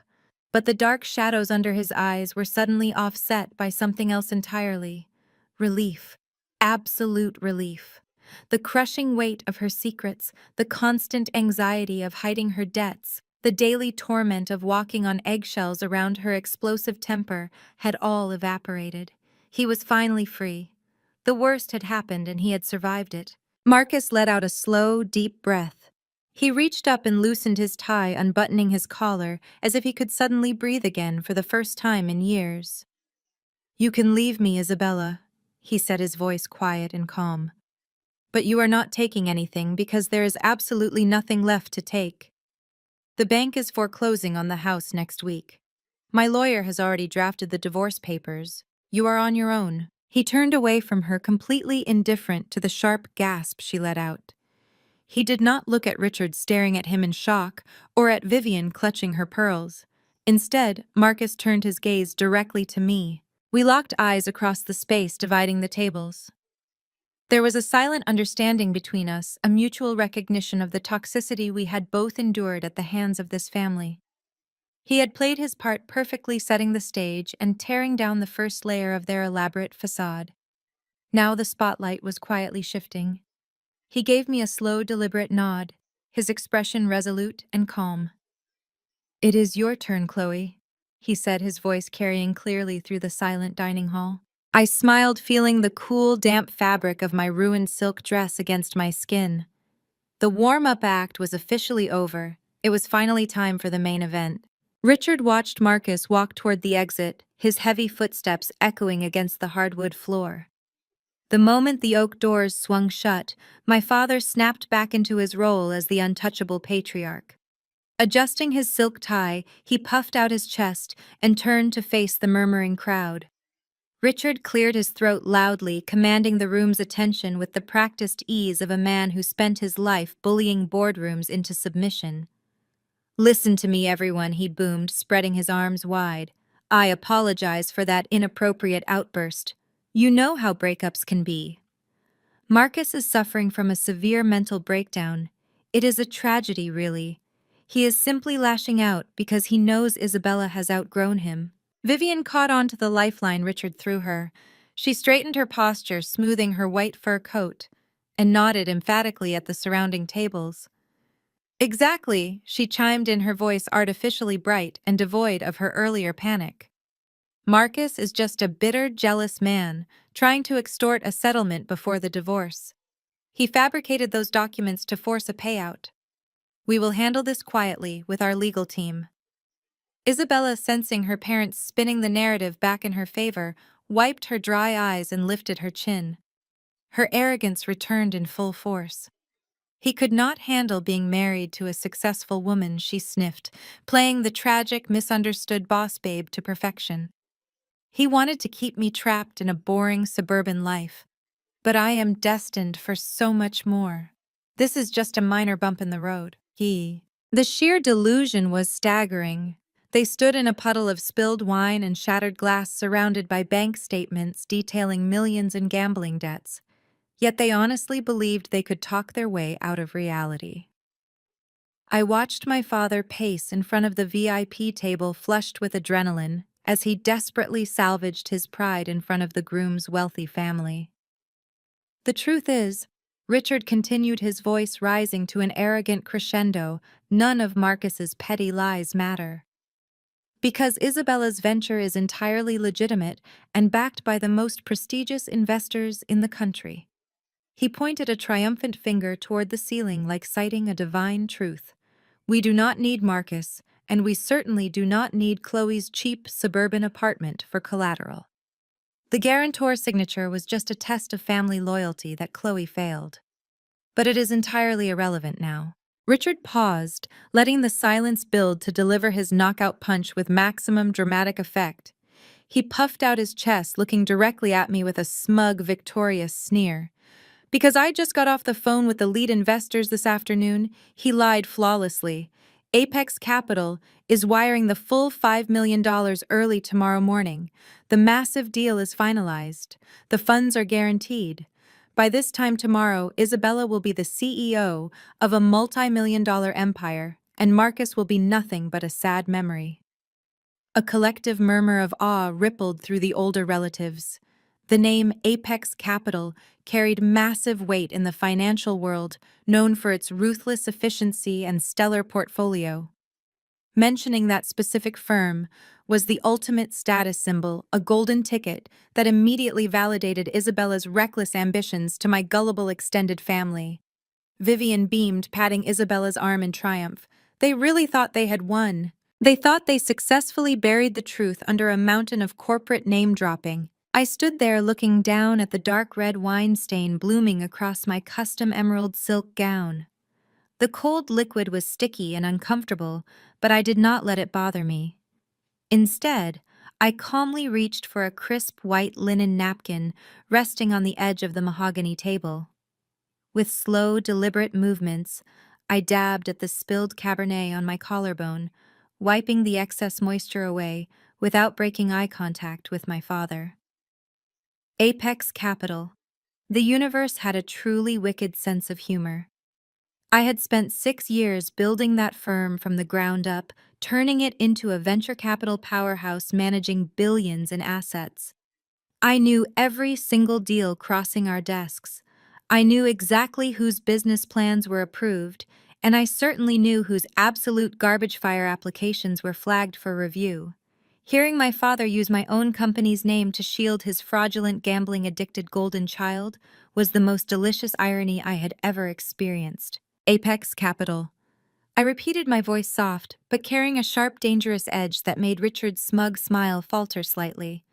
That is an incredibly prestigious firm, Dad.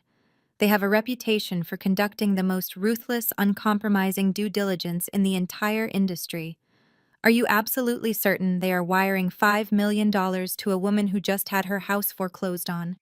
I am absolutely positive, Richard barked, puffing his chest out even further to mask his sudden flash of panic. The managing partners love Isabella. They believe in her brand. You are just trying to poke holes in her success because you are a bitter, jealous failure who will never achieve anything close to this level of wealth. I did not argue. I did not yell. I simply let the damp linen napkin fall onto the table next to my water glass. I turned my head slightly toward the back of the dining hall, where a young waiter in a crisp black vest and white shirt had been hovering quietly near the kitchen doors all evening. He was casually holding a polished silver serving tray, blending perfectly into the busy background of the lavish event.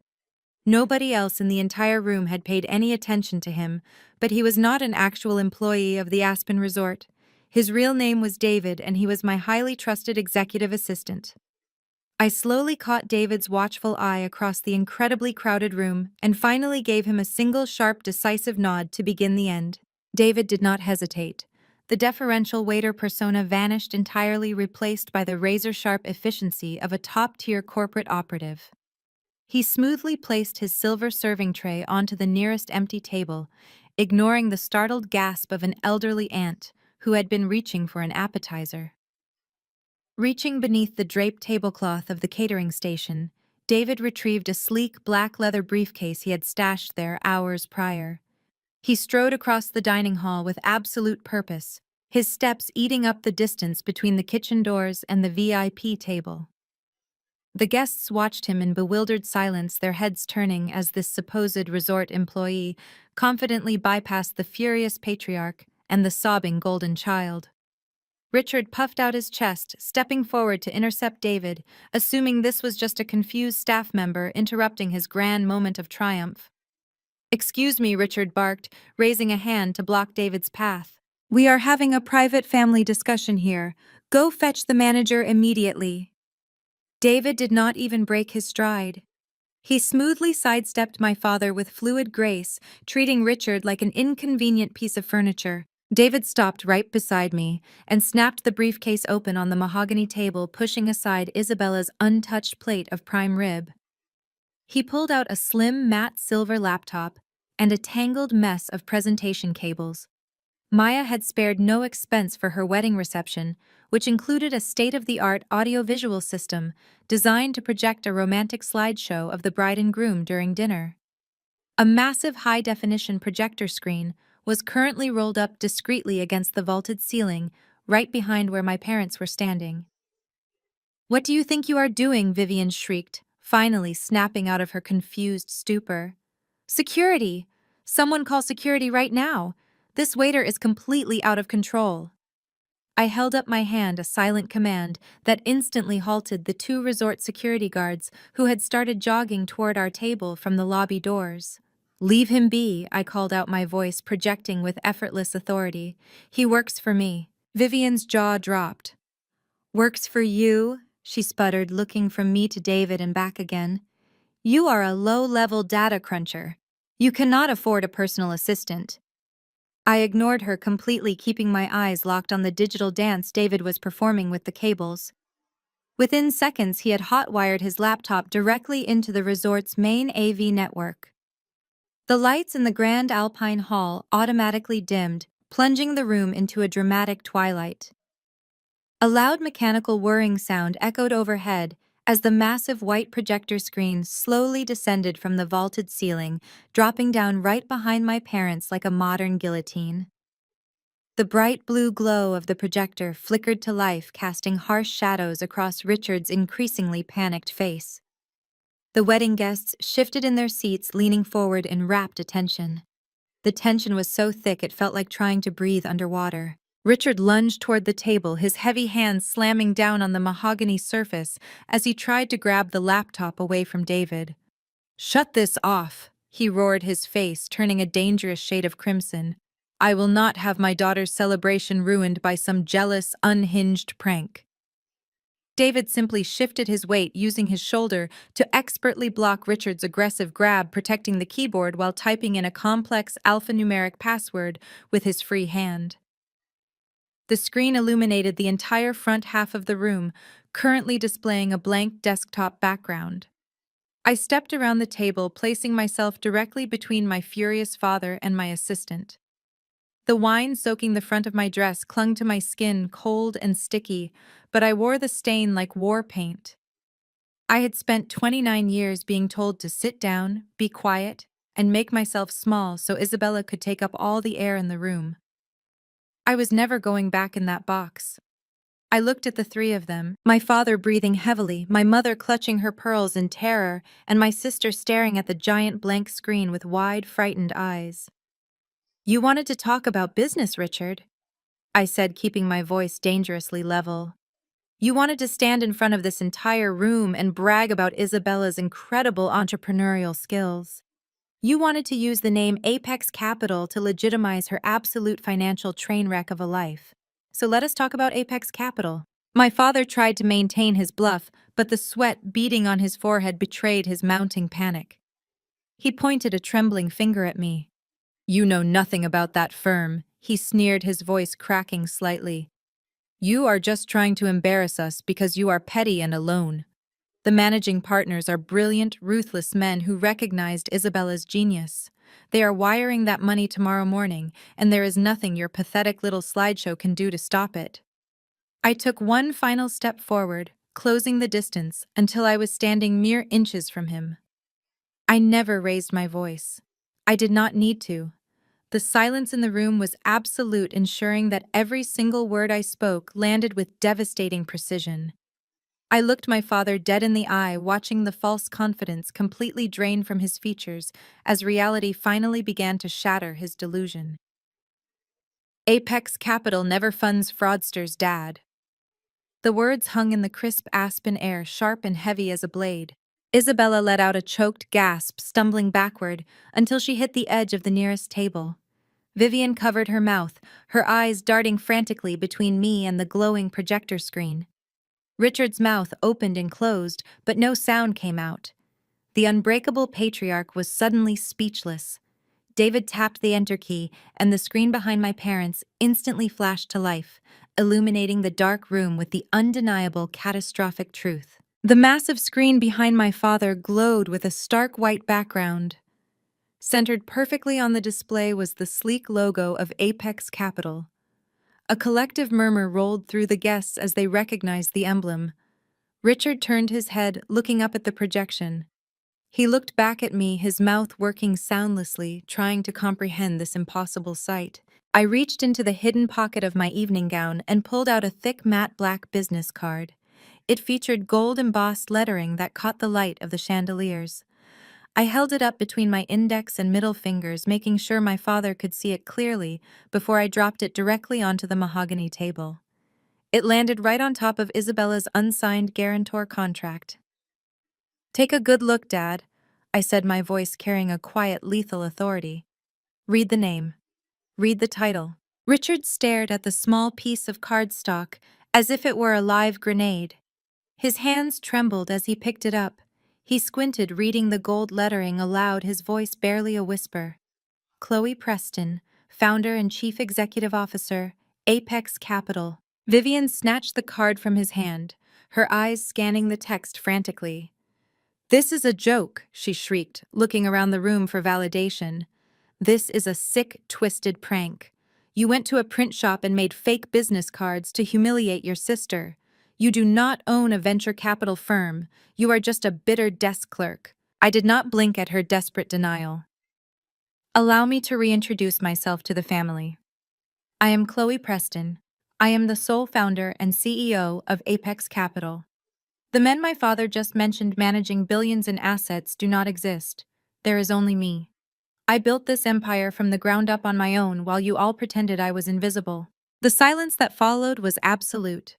Aunt Martha dropped her fork entirely, the silver clattering loudly against her china plate. The groom's wealthy parents were nodding slowly, suddenly looking at me with immense professional respect. The realization hit my family like a physical blow. The prestigious, untouchable firm they had been using to validate Isabella's delusions of grandeur was completely entirely mine. Isabella let out a high-pitched gasp, clutching her chest as she stumbled backward. "No," she whimpered, shaking her head violently. "No, that is impossible. My broker set up the pitch. He said the board loved my vision. He said the funding was practically guaranteed." I laughed, a cold, sharp sound that echoed off the vaulted ceiling. "Your broker is an idiot, Isabella," I stated plainly. "But more importantly, your business plan was an absolute garbage fire. David, bring it up." My assistant tapped his keyboard and the giant screen shifted. Suddenly, Isabella's highly confidential loan application was displayed for the entire room to see. The title read, "The Isabella Experience, a Premier Dance Academy." The guests leaned forward, squinting at the financial projections displayed on the slide. "Let us talk about this brilliant vision," I continued. "You asked for $5 million. You allocated $2 million for a launch party, $1 million for your salary, and $500,000 for decorating. You allocated $0 for actual dance instructors or a lease. You submitted a $5 million request to fund a vanity project." Richard's face drained of color. He looked up at the screen, reading the absurd financial breakdowns that his golden child had submitted to my firm. The realization that Isabella had no business plan, that she was just trying to secure a massive cash grab, was finally piercing through his decades of willful blindness. "But the investors," my father stammered, his voice weak. "You said they were wiring the money tomorrow." I looked at him with profound pity. "I never said that, Dad. You said that. You lied to this entire room to protect your ego because you could not stand the thought of Marcus exposing your perfect daughter as a fraud. You wanted to believe she was a genius so badly that you ignored every single red flag." Isabella was hyperventilating now, leaning heavily against a chair. She looked like a trapped animal, her eyes darting frantically for an escape. "You cannot do this," she cried, her voice cracking with panic. "You cannot show my private business documents to everyone. It is illegal. I will sue you." "You submitted these documents to my firm for review, Isabella," I replied smoothly. "As the CEO, I am simply providing transparent feedback to the applicant. And since you decided to make this a public family discussion, I am delivering your final decision in person." I stepped back to the table and looked at David, giving him a single decisive nod. David pulled up the final page of the application on the massive screen. It showed the total requested funding amount of $5 million next to a digital pending status. "You spent my entire life taking everything from me, Isabella," I said, my voice dropping to a dangerous register. "You took my college fund, and tonight you thought you could take my home to cover your gambling debts." But the bank is closed. I reached over David's shoulder and placed my finger on the laptop's trackpad. I moved the cursor across the screen, hovering directly over the digital decision matrix. The entire room watched the giant projection holding their breath. I looked my sister dead in the eyes, watching her entire fake world crumble into absolute dust. "Your application is denied," I whispered softly. I slowly pressed the trackpad down. A loud electronic chime echoed through the dining hall's sound system. On the massive screen behind my parents, a giant bold red stamp slammed down diagonally across Isabella's business plan. It read, "Declined," in massive capital letters. The absolute silence in the room was completely deafening, but my real work here today was far from finished. Isabella stared at the red letters on the screen, her mouth hanging open in disbelief. The reality of losing her $5 million lifeline finally crushed the last remaining fragments of her arrogant facade. She let out a pathetic whimper and sank to the polished marble floor, the heavy silk of her designer dress pooling around her like a deflated parachute. Vivian immediately dropped to her knees beside her golden child, stroking Isabella's hair and casting terrified, frantic glances up at the glowing projector screen. My father remained standing. His heavy chest heaved with every ragged breath.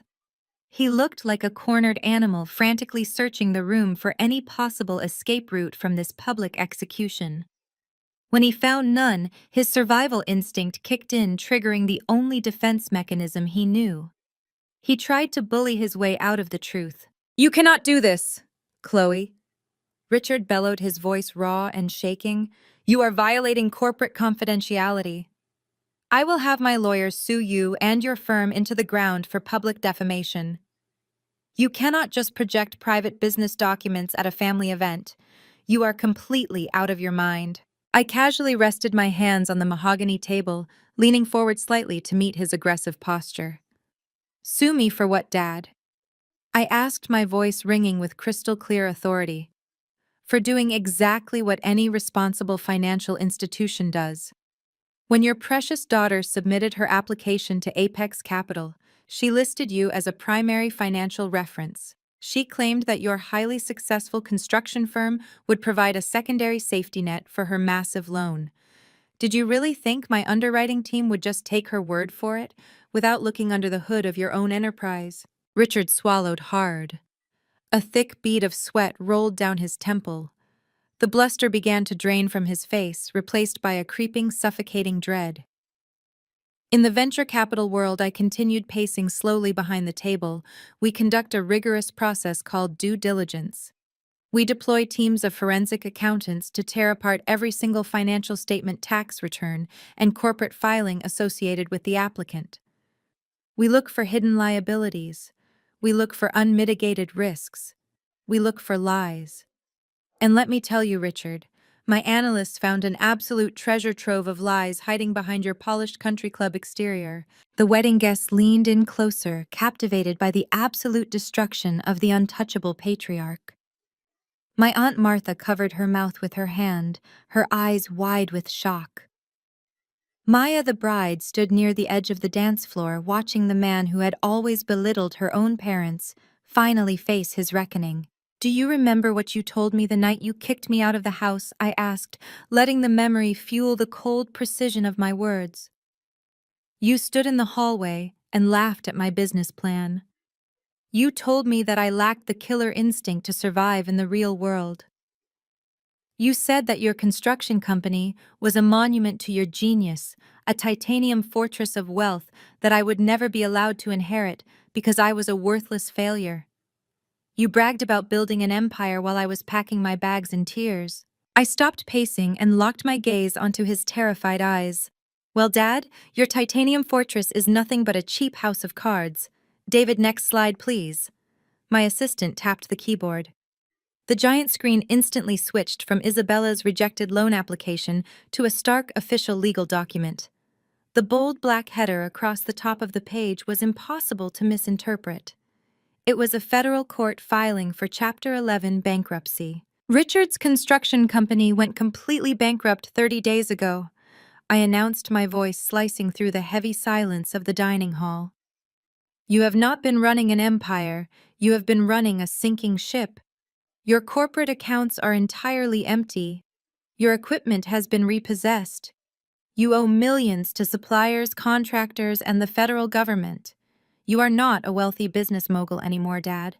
You are completely broke. Vivian snapped her head up from the floor, abandoning Isabella for a moment. She stared at the giant projection, her perfectly applied makeup streaked with tears. Richard, she gasped, her voice trembling with genuine horror. What is she talking about? You told me the company was just restructuring. You told me the cash flow issue was a temporary bank error. You said we were fine. He lied to you, Vivian, I stated flatly, not allowing my father a single second to formulate another excuse. He has been lying to you for months. He took out predatory loans to cover the payroll, and when those ran dry, he started liquidating his own retirement accounts just to keep up appearances. He let you buy designer coats and book luxury vacations while knowing the company was bleeding out. He put his enormous, fragile ego entirely above your actual survival. Richard staggered backward, grabbing a dining chair to keep himself upright. His chest heaved as he stared at the undeniable proof of his failure projected 20 feet high for his entire extended family to witness. The wealthy groom's parents, the people my father had spent the entire evening trying to impress, were now looking at him with absolute disgust. He was a fraud, and the whole world finally knew it. You spent my entire life making me feel small, so you could feel big, I said, walking around the table until I stood in front of him. You paraded Isabella around as the ultimate success story because she was just as fake as your balance sheets. You thought you could come here tonight, insult my clothes, mock my career, and force me to risk my own home to save your own drowning family. But you made one fatal miscalculation, Dad. You assumed you were the smartest person in the room. But a sinking ship cannot be saved when the captain has already sold the lifeboats. I turned slightly to my right, keeping my peripheral vision locked on my father. David, next slide, please. The keyboard clicked. The massive screen behind my parents flickered for a fraction of a second before displaying a new document. This one was not a corporate bankruptcy filing. It was something far more personal and devastating. It was a high-definition scan of a residential property deed alongside a series of escalating bank notices. Displayed in the center of the screen was a photograph of the sprawling Beacon Hill mansion where I grew up. Across the beautiful image of the perfectly manicured lawn and the grand double doors sat a glaring red banner that read, Notice of Default. A sharp collective intake of breath sucked the remaining air out of the dining hall. Vivian let out a sound that was half gasp and half shriek. Her hands flew to her face, her diamond rings digging into her cheeks as she stared at the projection of her pristine social fortress publicly marked for destruction. Richard stumbled, grasping the edge of the mahogany table so hard his knuckles turned completely white.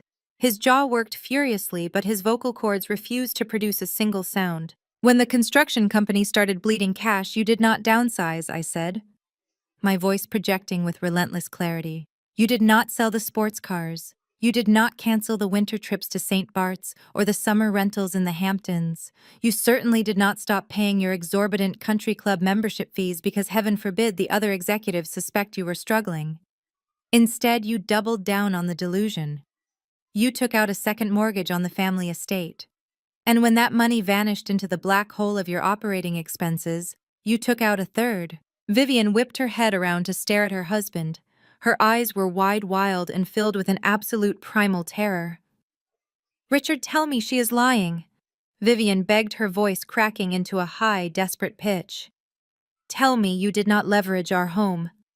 Tell me you did not gamble away the roof over our heads to pay for your failed company. He could not look at her. Richard, the untouchable patriarch, stared firmly at the floor, unable to meet the eyes of the woman he had dragged into financial ruin. His silence was the loudest confession anyone in the room had ever heard. Isabella, who had been quietly weeping on the floor, suddenly scrambled to her knees. Her tear-streaked face twisted into a mask of pure panic. The house, she cried out, her voice shrill and grating. What do you mean the house is in default? That house is my inheritance. That is my safety net. I looked down at my sister, feeling a profound sense of disgust. Your safety net is gone, Isabella, I stated coldly. Your father borrowed against every single brick, every marble countertop, and every blade of grass until there was absolutely nothing left but toxic debt. He squeezed that property dry to maintain a facade of generational wealth that stopped existing months ago. I began to pace slowly in front of the projection, letting the stark financial figures displayed on the screen burn themselves into my parents' memories. The banks are not stupid, Richard. I continued, my gaze fixed on my father. They noticed when you missed the first mortgage payment. They started sending warnings when you missed the second. By the time you missed the fourth payment, they realized your construction company was completely insolvent. They knew you were never going to pay them back. Your debt became a toxic asset on their balance sheets. Richard finally raised his head. His eyes were bloodshot, his face a portrait of utter defeat. The bank said they were restructuring the loan. He mumbled, his voice completely devoid of its usual booming authority.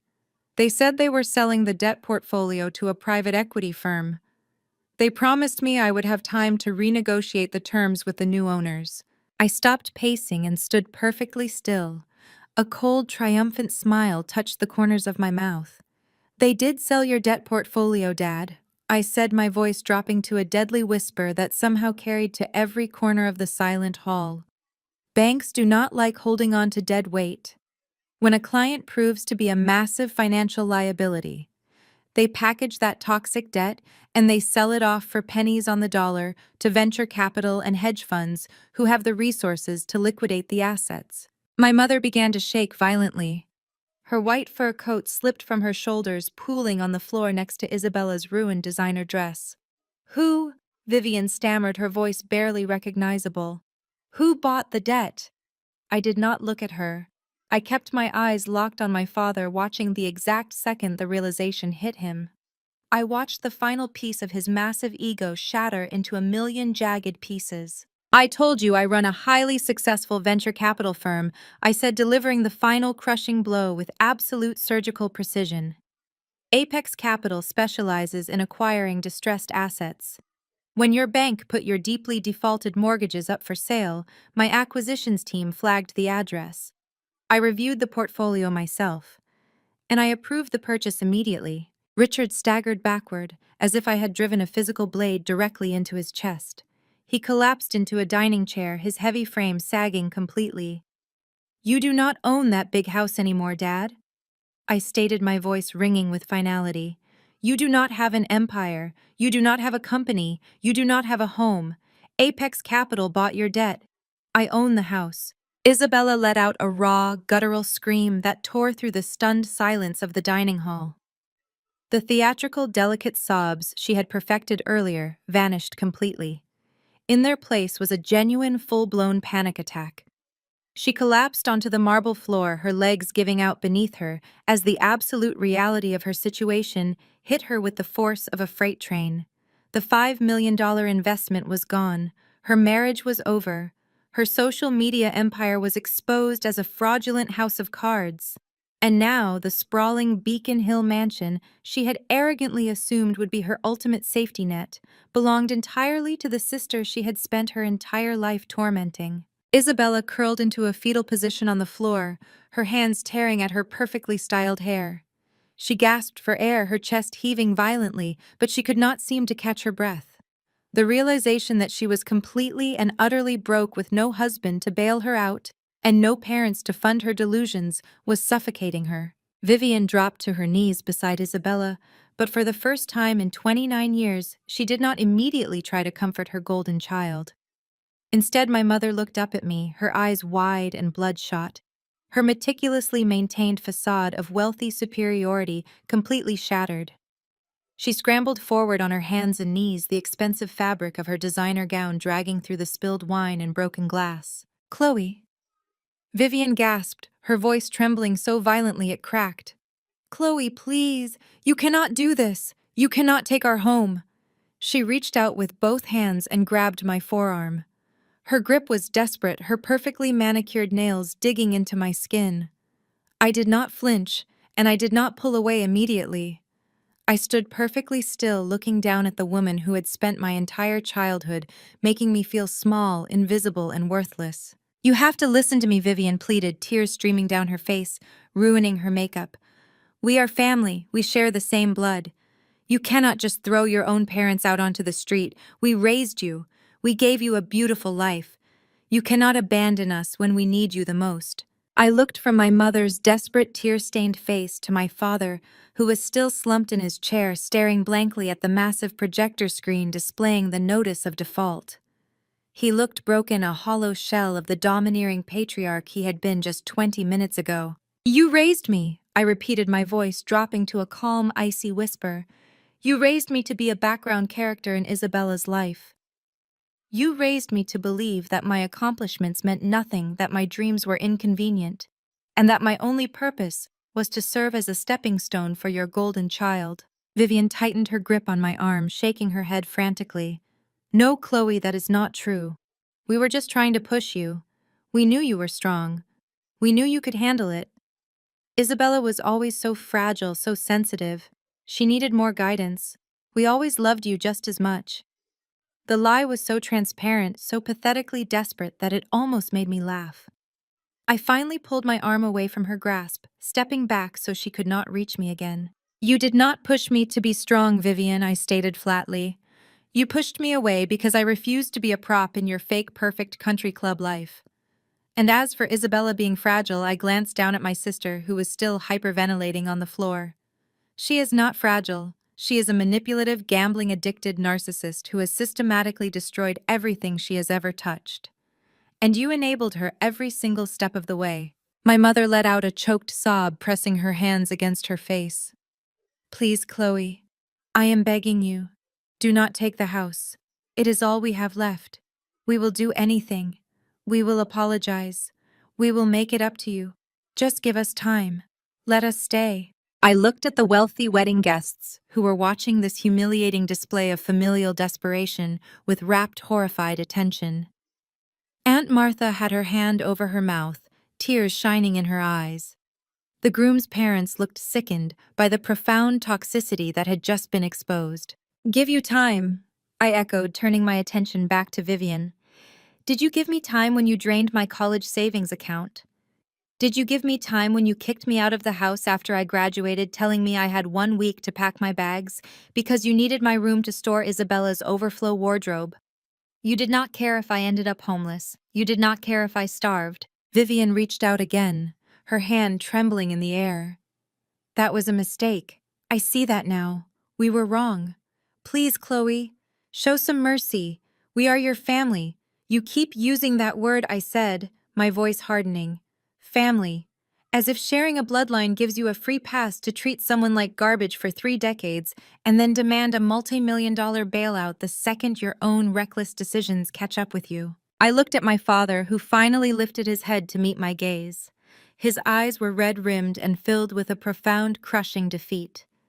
You built this house of cards, Richard the First said, addressing him directly. You mortgaged your future, your home, and your dignity just to maintain a lie. You chose your ego over your own survival. My father swallowed hard, his Adam's apple bobbing. Chloe? He croaked, his voice barely a whisper. Please. It was the first time I had ever heard my father beg.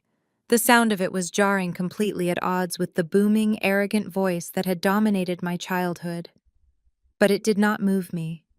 It did not erase the years of neglect, the constant belittling, or the absolute betrayal of skipping my graduation. The bank gave you notice, Dad, I said, my tone final and absolute. The foreclosure process is already underway. Apex Capital owns the debt, and we do not offer extensions to clients who have proven themselves to be massive financial liabilities. Vivian let out a heartbroken wail, collapsing forward until her forehead rested against the cold marble floor. She sobbed uncontrollably, the sound echoing through the massive hall, a pathetic symphony of grief and ruined entitlement. I turned away from my parents and looked at Marcus, who was still standing nearby, watching the destruction of the family that had treated him with such disdain. He gave me a small, solemn nod, acknowledging the brutal justice of the moment. Vivian was not ready to surrender to the reality of her consequences.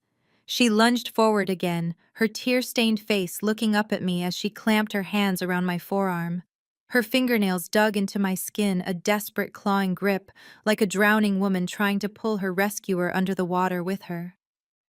"Chloe, please," she sobbed, her voice deteriorating into a hoarse, ragged screech. "You cannot walk away from your blood. We are your family. We are all you have in this world." I looked down at her hands gripping my arm. I did not feel pity. I did not feel sadness. I felt absolutely nothing for this woman. With a slow, deliberate motion, I reached over and peeled her fingers off my skin one by one. I coldly detached her arm from my grip, letting her hands fall back to her sides like dead weights. I took a step back, ensuring a physical boundary matched the emotional wall I had built years ago. "You are wrong, Vivian," I stated, my voice echoing with absolute finality in the silent room. "You are not all I have. You are just the people who happen to share my DNA. Family are the people who show up. Family are the people who celebrate your victories, who hold you up when you are failing, and who love you without attaching a financial condition to their affection. My family consists of the friends who let me sleep on their couches when you kicked me out. My family is the team at my company who worked late nights alongside me to build an empire.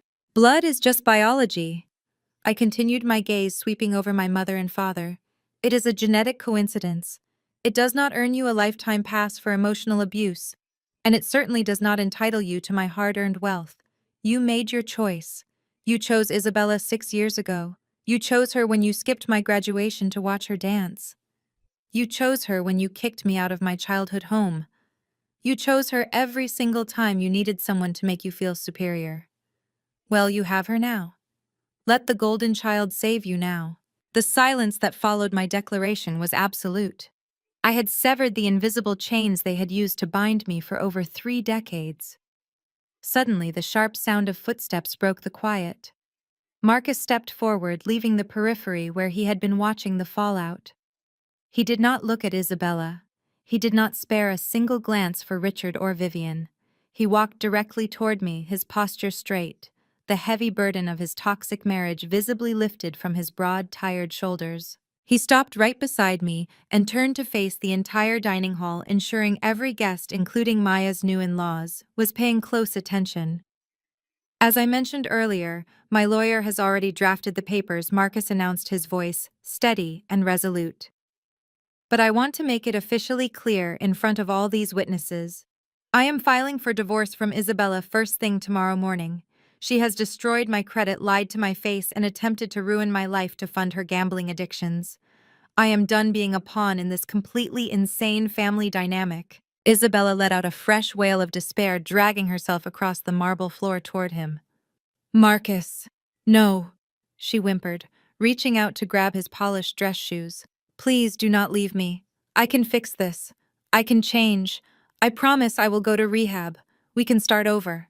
Marcus stepped back, pulling his shoes out of her reach with a look of pure disgust. "You do not want to change, Isabella," he said coldly. "You just want a new credit card to max out. We are finished. Do not ever contact me again." He turned to me and extended his right hand. I took it, shaking his hand with mutual respect.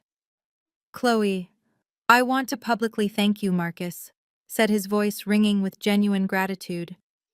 "When I found those hidden bank statements 3 weeks ago, I was completely lost. I did not know how to untangle the massive web of financial fraud Isabella had woven. I did not know how I was going to prove to a judge that she forged my signature on that second mortgage. Thank you for answering my call." The crowd gasped again.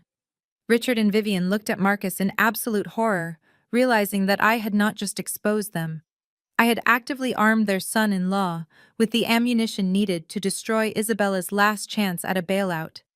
"Thank you for having your forensic accounting team at Apex Capital compile the exact evidence I needed," Marcus continued. "Because of your due diligence report, my legal team now has an airtight case. Your analysts traced every offshore wire transfer, every hidden Vegas hotel receipt, and every forged signature. She will not get a single dime from me in the divorce, and she will be facing severe legal consequences for mortgage fraud." The perfect family image was completely annihilated. My parents were paralyzed, realizing their daughter was likely going to prison. The extended relatives began turning their backs literally. Aunt Martha picked up her purse and walked away from the VIP table, shaking her head in disgust. Uncle Ted followed her without a word. Maya, the bride, gave me a supportive, knowing nod from across the room. I smiled at Marcus, giving his hand a firm, reassuring squeeze. "You deserve your freedom, Marcus," I told him so the whole room could hear. "You deserve a life without these parasites dragging you down. We both do." I turned my gaze back to my mother, still trembling on the cold marble floor. The brutal realization of her absolute defeat hung heavily in the air, permanently sealing the fate of the family that threw me away. I turned my back on the wreckage. My posture was perfectly straight, my shoulders relaxed, and the heavy burden of childhood trauma completely lifted from my spine. I took my first step toward the grand double doors of the Alpine Hall. The sharp click of my designer heels against the polished hardwood floor echoed with absolute finality. I did not look down at the wine staining my custom silk gown. It no longer felt like a mark of humiliation. It felt like a badge of honor, a battle scar from a war I had just decisively won. As I walked, the sea of wedding guests parted for me. It was not the parting of people making way for a pariah. It was a parting born of profound respect and genuine awe. Aunt Martha lowered her gaze, staring intently at her plate, drowning in her own decades of complicity. The wealthy relatives of the groom simply nodded in silent approval of the surgical precision with which I had defended myself. They recognized power, and they knew they had just witnessed a masterclass in corporate and personal execution. I saw Maya standing near the edge of the dance floor. She held her crystal champagne glass up in a silent toast, her eyes shining with fierce pride and unadulterated joy. I offered her a warm, genuine smile in return. She knew exactly what it took to cut the rot out of a family tree.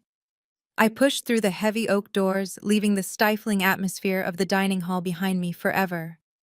I did not look back. Not once. The temptation to glance over my shoulder and relish their misery was entirely gone.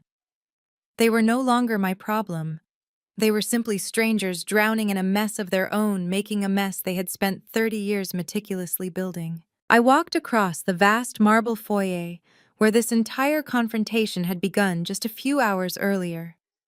The piano player had resumed a soft, melancholy tune, trying to return some semblance of normalcy to the luxury resort. The contrast between my arrival and my departure was staggering. I had walked into this hotel prepared for a defensive battle, wearing invisible armor against the people who were supposed to love me. I was leaving completely disarmed, weightless, and untouchable. I pushed through the heavy revolving glass doors and stepped out into the crisp evening air. The sudden chill of the aspen night hit my skin, a stark, brilliant contrast to the heated, toxic tension I had just escaped. The cold felt incredibly purifying. It rushed into my lungs clean and sharp, washing away the lingering stench of my mother's heavy perfume and my father's expensive scotch. I stood under the grand stone portico, taking a deep breath of pine-scented air, not out of discomfort, but to truly anchor myself in the reality of my absolute freedom. The valet booth was empty, but David was already waiting for me at the bottom of the curved, heated driveway. He had slipped out shortly after packing up his laptop, ensuring my exit strategy would be completely flawless. A sleek, midnight black Maybach glided smoothly out of the shadows and came to a gentle stop right in front of me. David stepped out of the passenger side, his demeanor entirely professional, having completely shed his undercover catering disguise. He opened the heavy, armored rear door of the luxury sedan and offered me a small, deeply respectful smile. "Everything is officially filed with the legal team, Chloe," he said quietly, ensuring no passing guests could overhear. "The foreclosure proceedings on the Beacon Hill property will continue as scheduled tomorrow morning, and Marcus has already received the encrypted evidence files for his divorce attorney.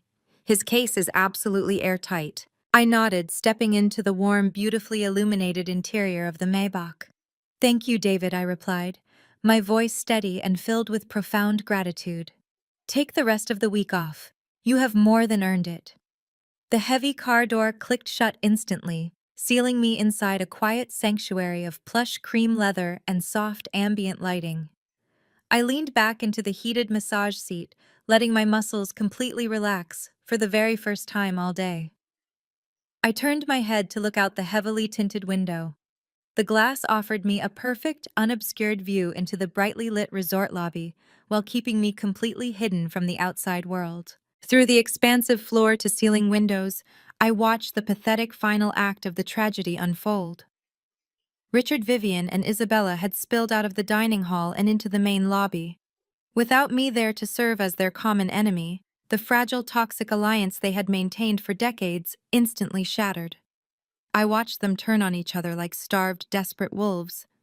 I could not hear their voices through the thick, soundproof glass, but their violent, aggressive pantomime told the entire story. Richard was waving his arms frantically, his face purple with rage, clearly blaming Vivian for raising such an incompetent, greedy, gambling-addicted daughter. Vivian was screaming right back at him, striking his chest with her clenched fists, demanding to know how he could secretly gamble away their entire mansion without telling her. Isabella was standing right between them, stomping her feet and yanking at her carefully styled hair, completely ignored by the parents who had just realized she was the heavy anchor dragging them straight to the bottom of the ocean. The golden child was finally experiencing exactly what it felt like to be treated as a useless burden. They would spend the rest of their lives trapped in that miserable, toxic cycle. They would blame each other, lie to each other, and desperately claw for a social status they could no longer afford. They were permanently locked in a prison of their own design, and I had just thrown away the only key. A soft vibration pulled my attention away from the pathetic display. I looked down at my phone resting in my lap. The screen illuminated with a flurry of incoming text messages. It was our private group chat, appropriately named The Real Board of Directors. It consisted of my closest friends from MIT, my lead analysts at Apex Capital, and the few trusted mentors who had actually guided me through my darkest days of poverty and depression. "Hey boss, heard the data drop went flawlessly. Drinks are on us when you get back to the city." That text was from my chief operating officer. "So incredibly proud of you, Chloe. You survived their abuse, and you conquered the world. See you at Sunday brunch."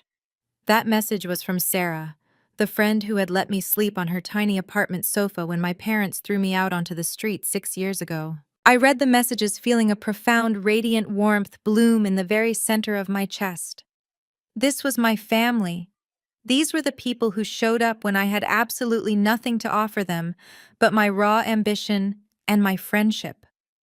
They did not care about my bank account or my social status. They cared about me as a human being. I locked my phone screen and placed it gently beside me on the premium leather seat. I looked out the tinted window one last time. The chaotic, screaming, flailing figures of my biological family slowly faded into the distance as the Maybach smoothly pulled away from the resort entrance. The powerful car merged onto the dark, winding mountain road, heading swiftly toward the private airfield where my jet was waiting. I rested my head against the cool glass and smiled. A genuine, unrestrained smile that reached my eyes and filled my soul with absolute peace. The darkness of the crisp aspen night swallowed the car whole, leaving the broken wreckage of my past far behind me. Fade to black. The most profound lesson from Chloe's journey is that biological ties do not obligate you to endure abuse. True family is not defined by shared DNA, but by the people who consistently show up for you during your darkest moments. Her relatives demanded loyalty, while offering only cruelty, using her to shield their own insecurities and financial failures. By walking away from their manipulation, she discovered her true worth and built an empire. She teaches us that leaving a toxic environment is an act of radical self-respect. Surround yourself with people who value your authentic self and share your own experiences with chosen families in the comments below.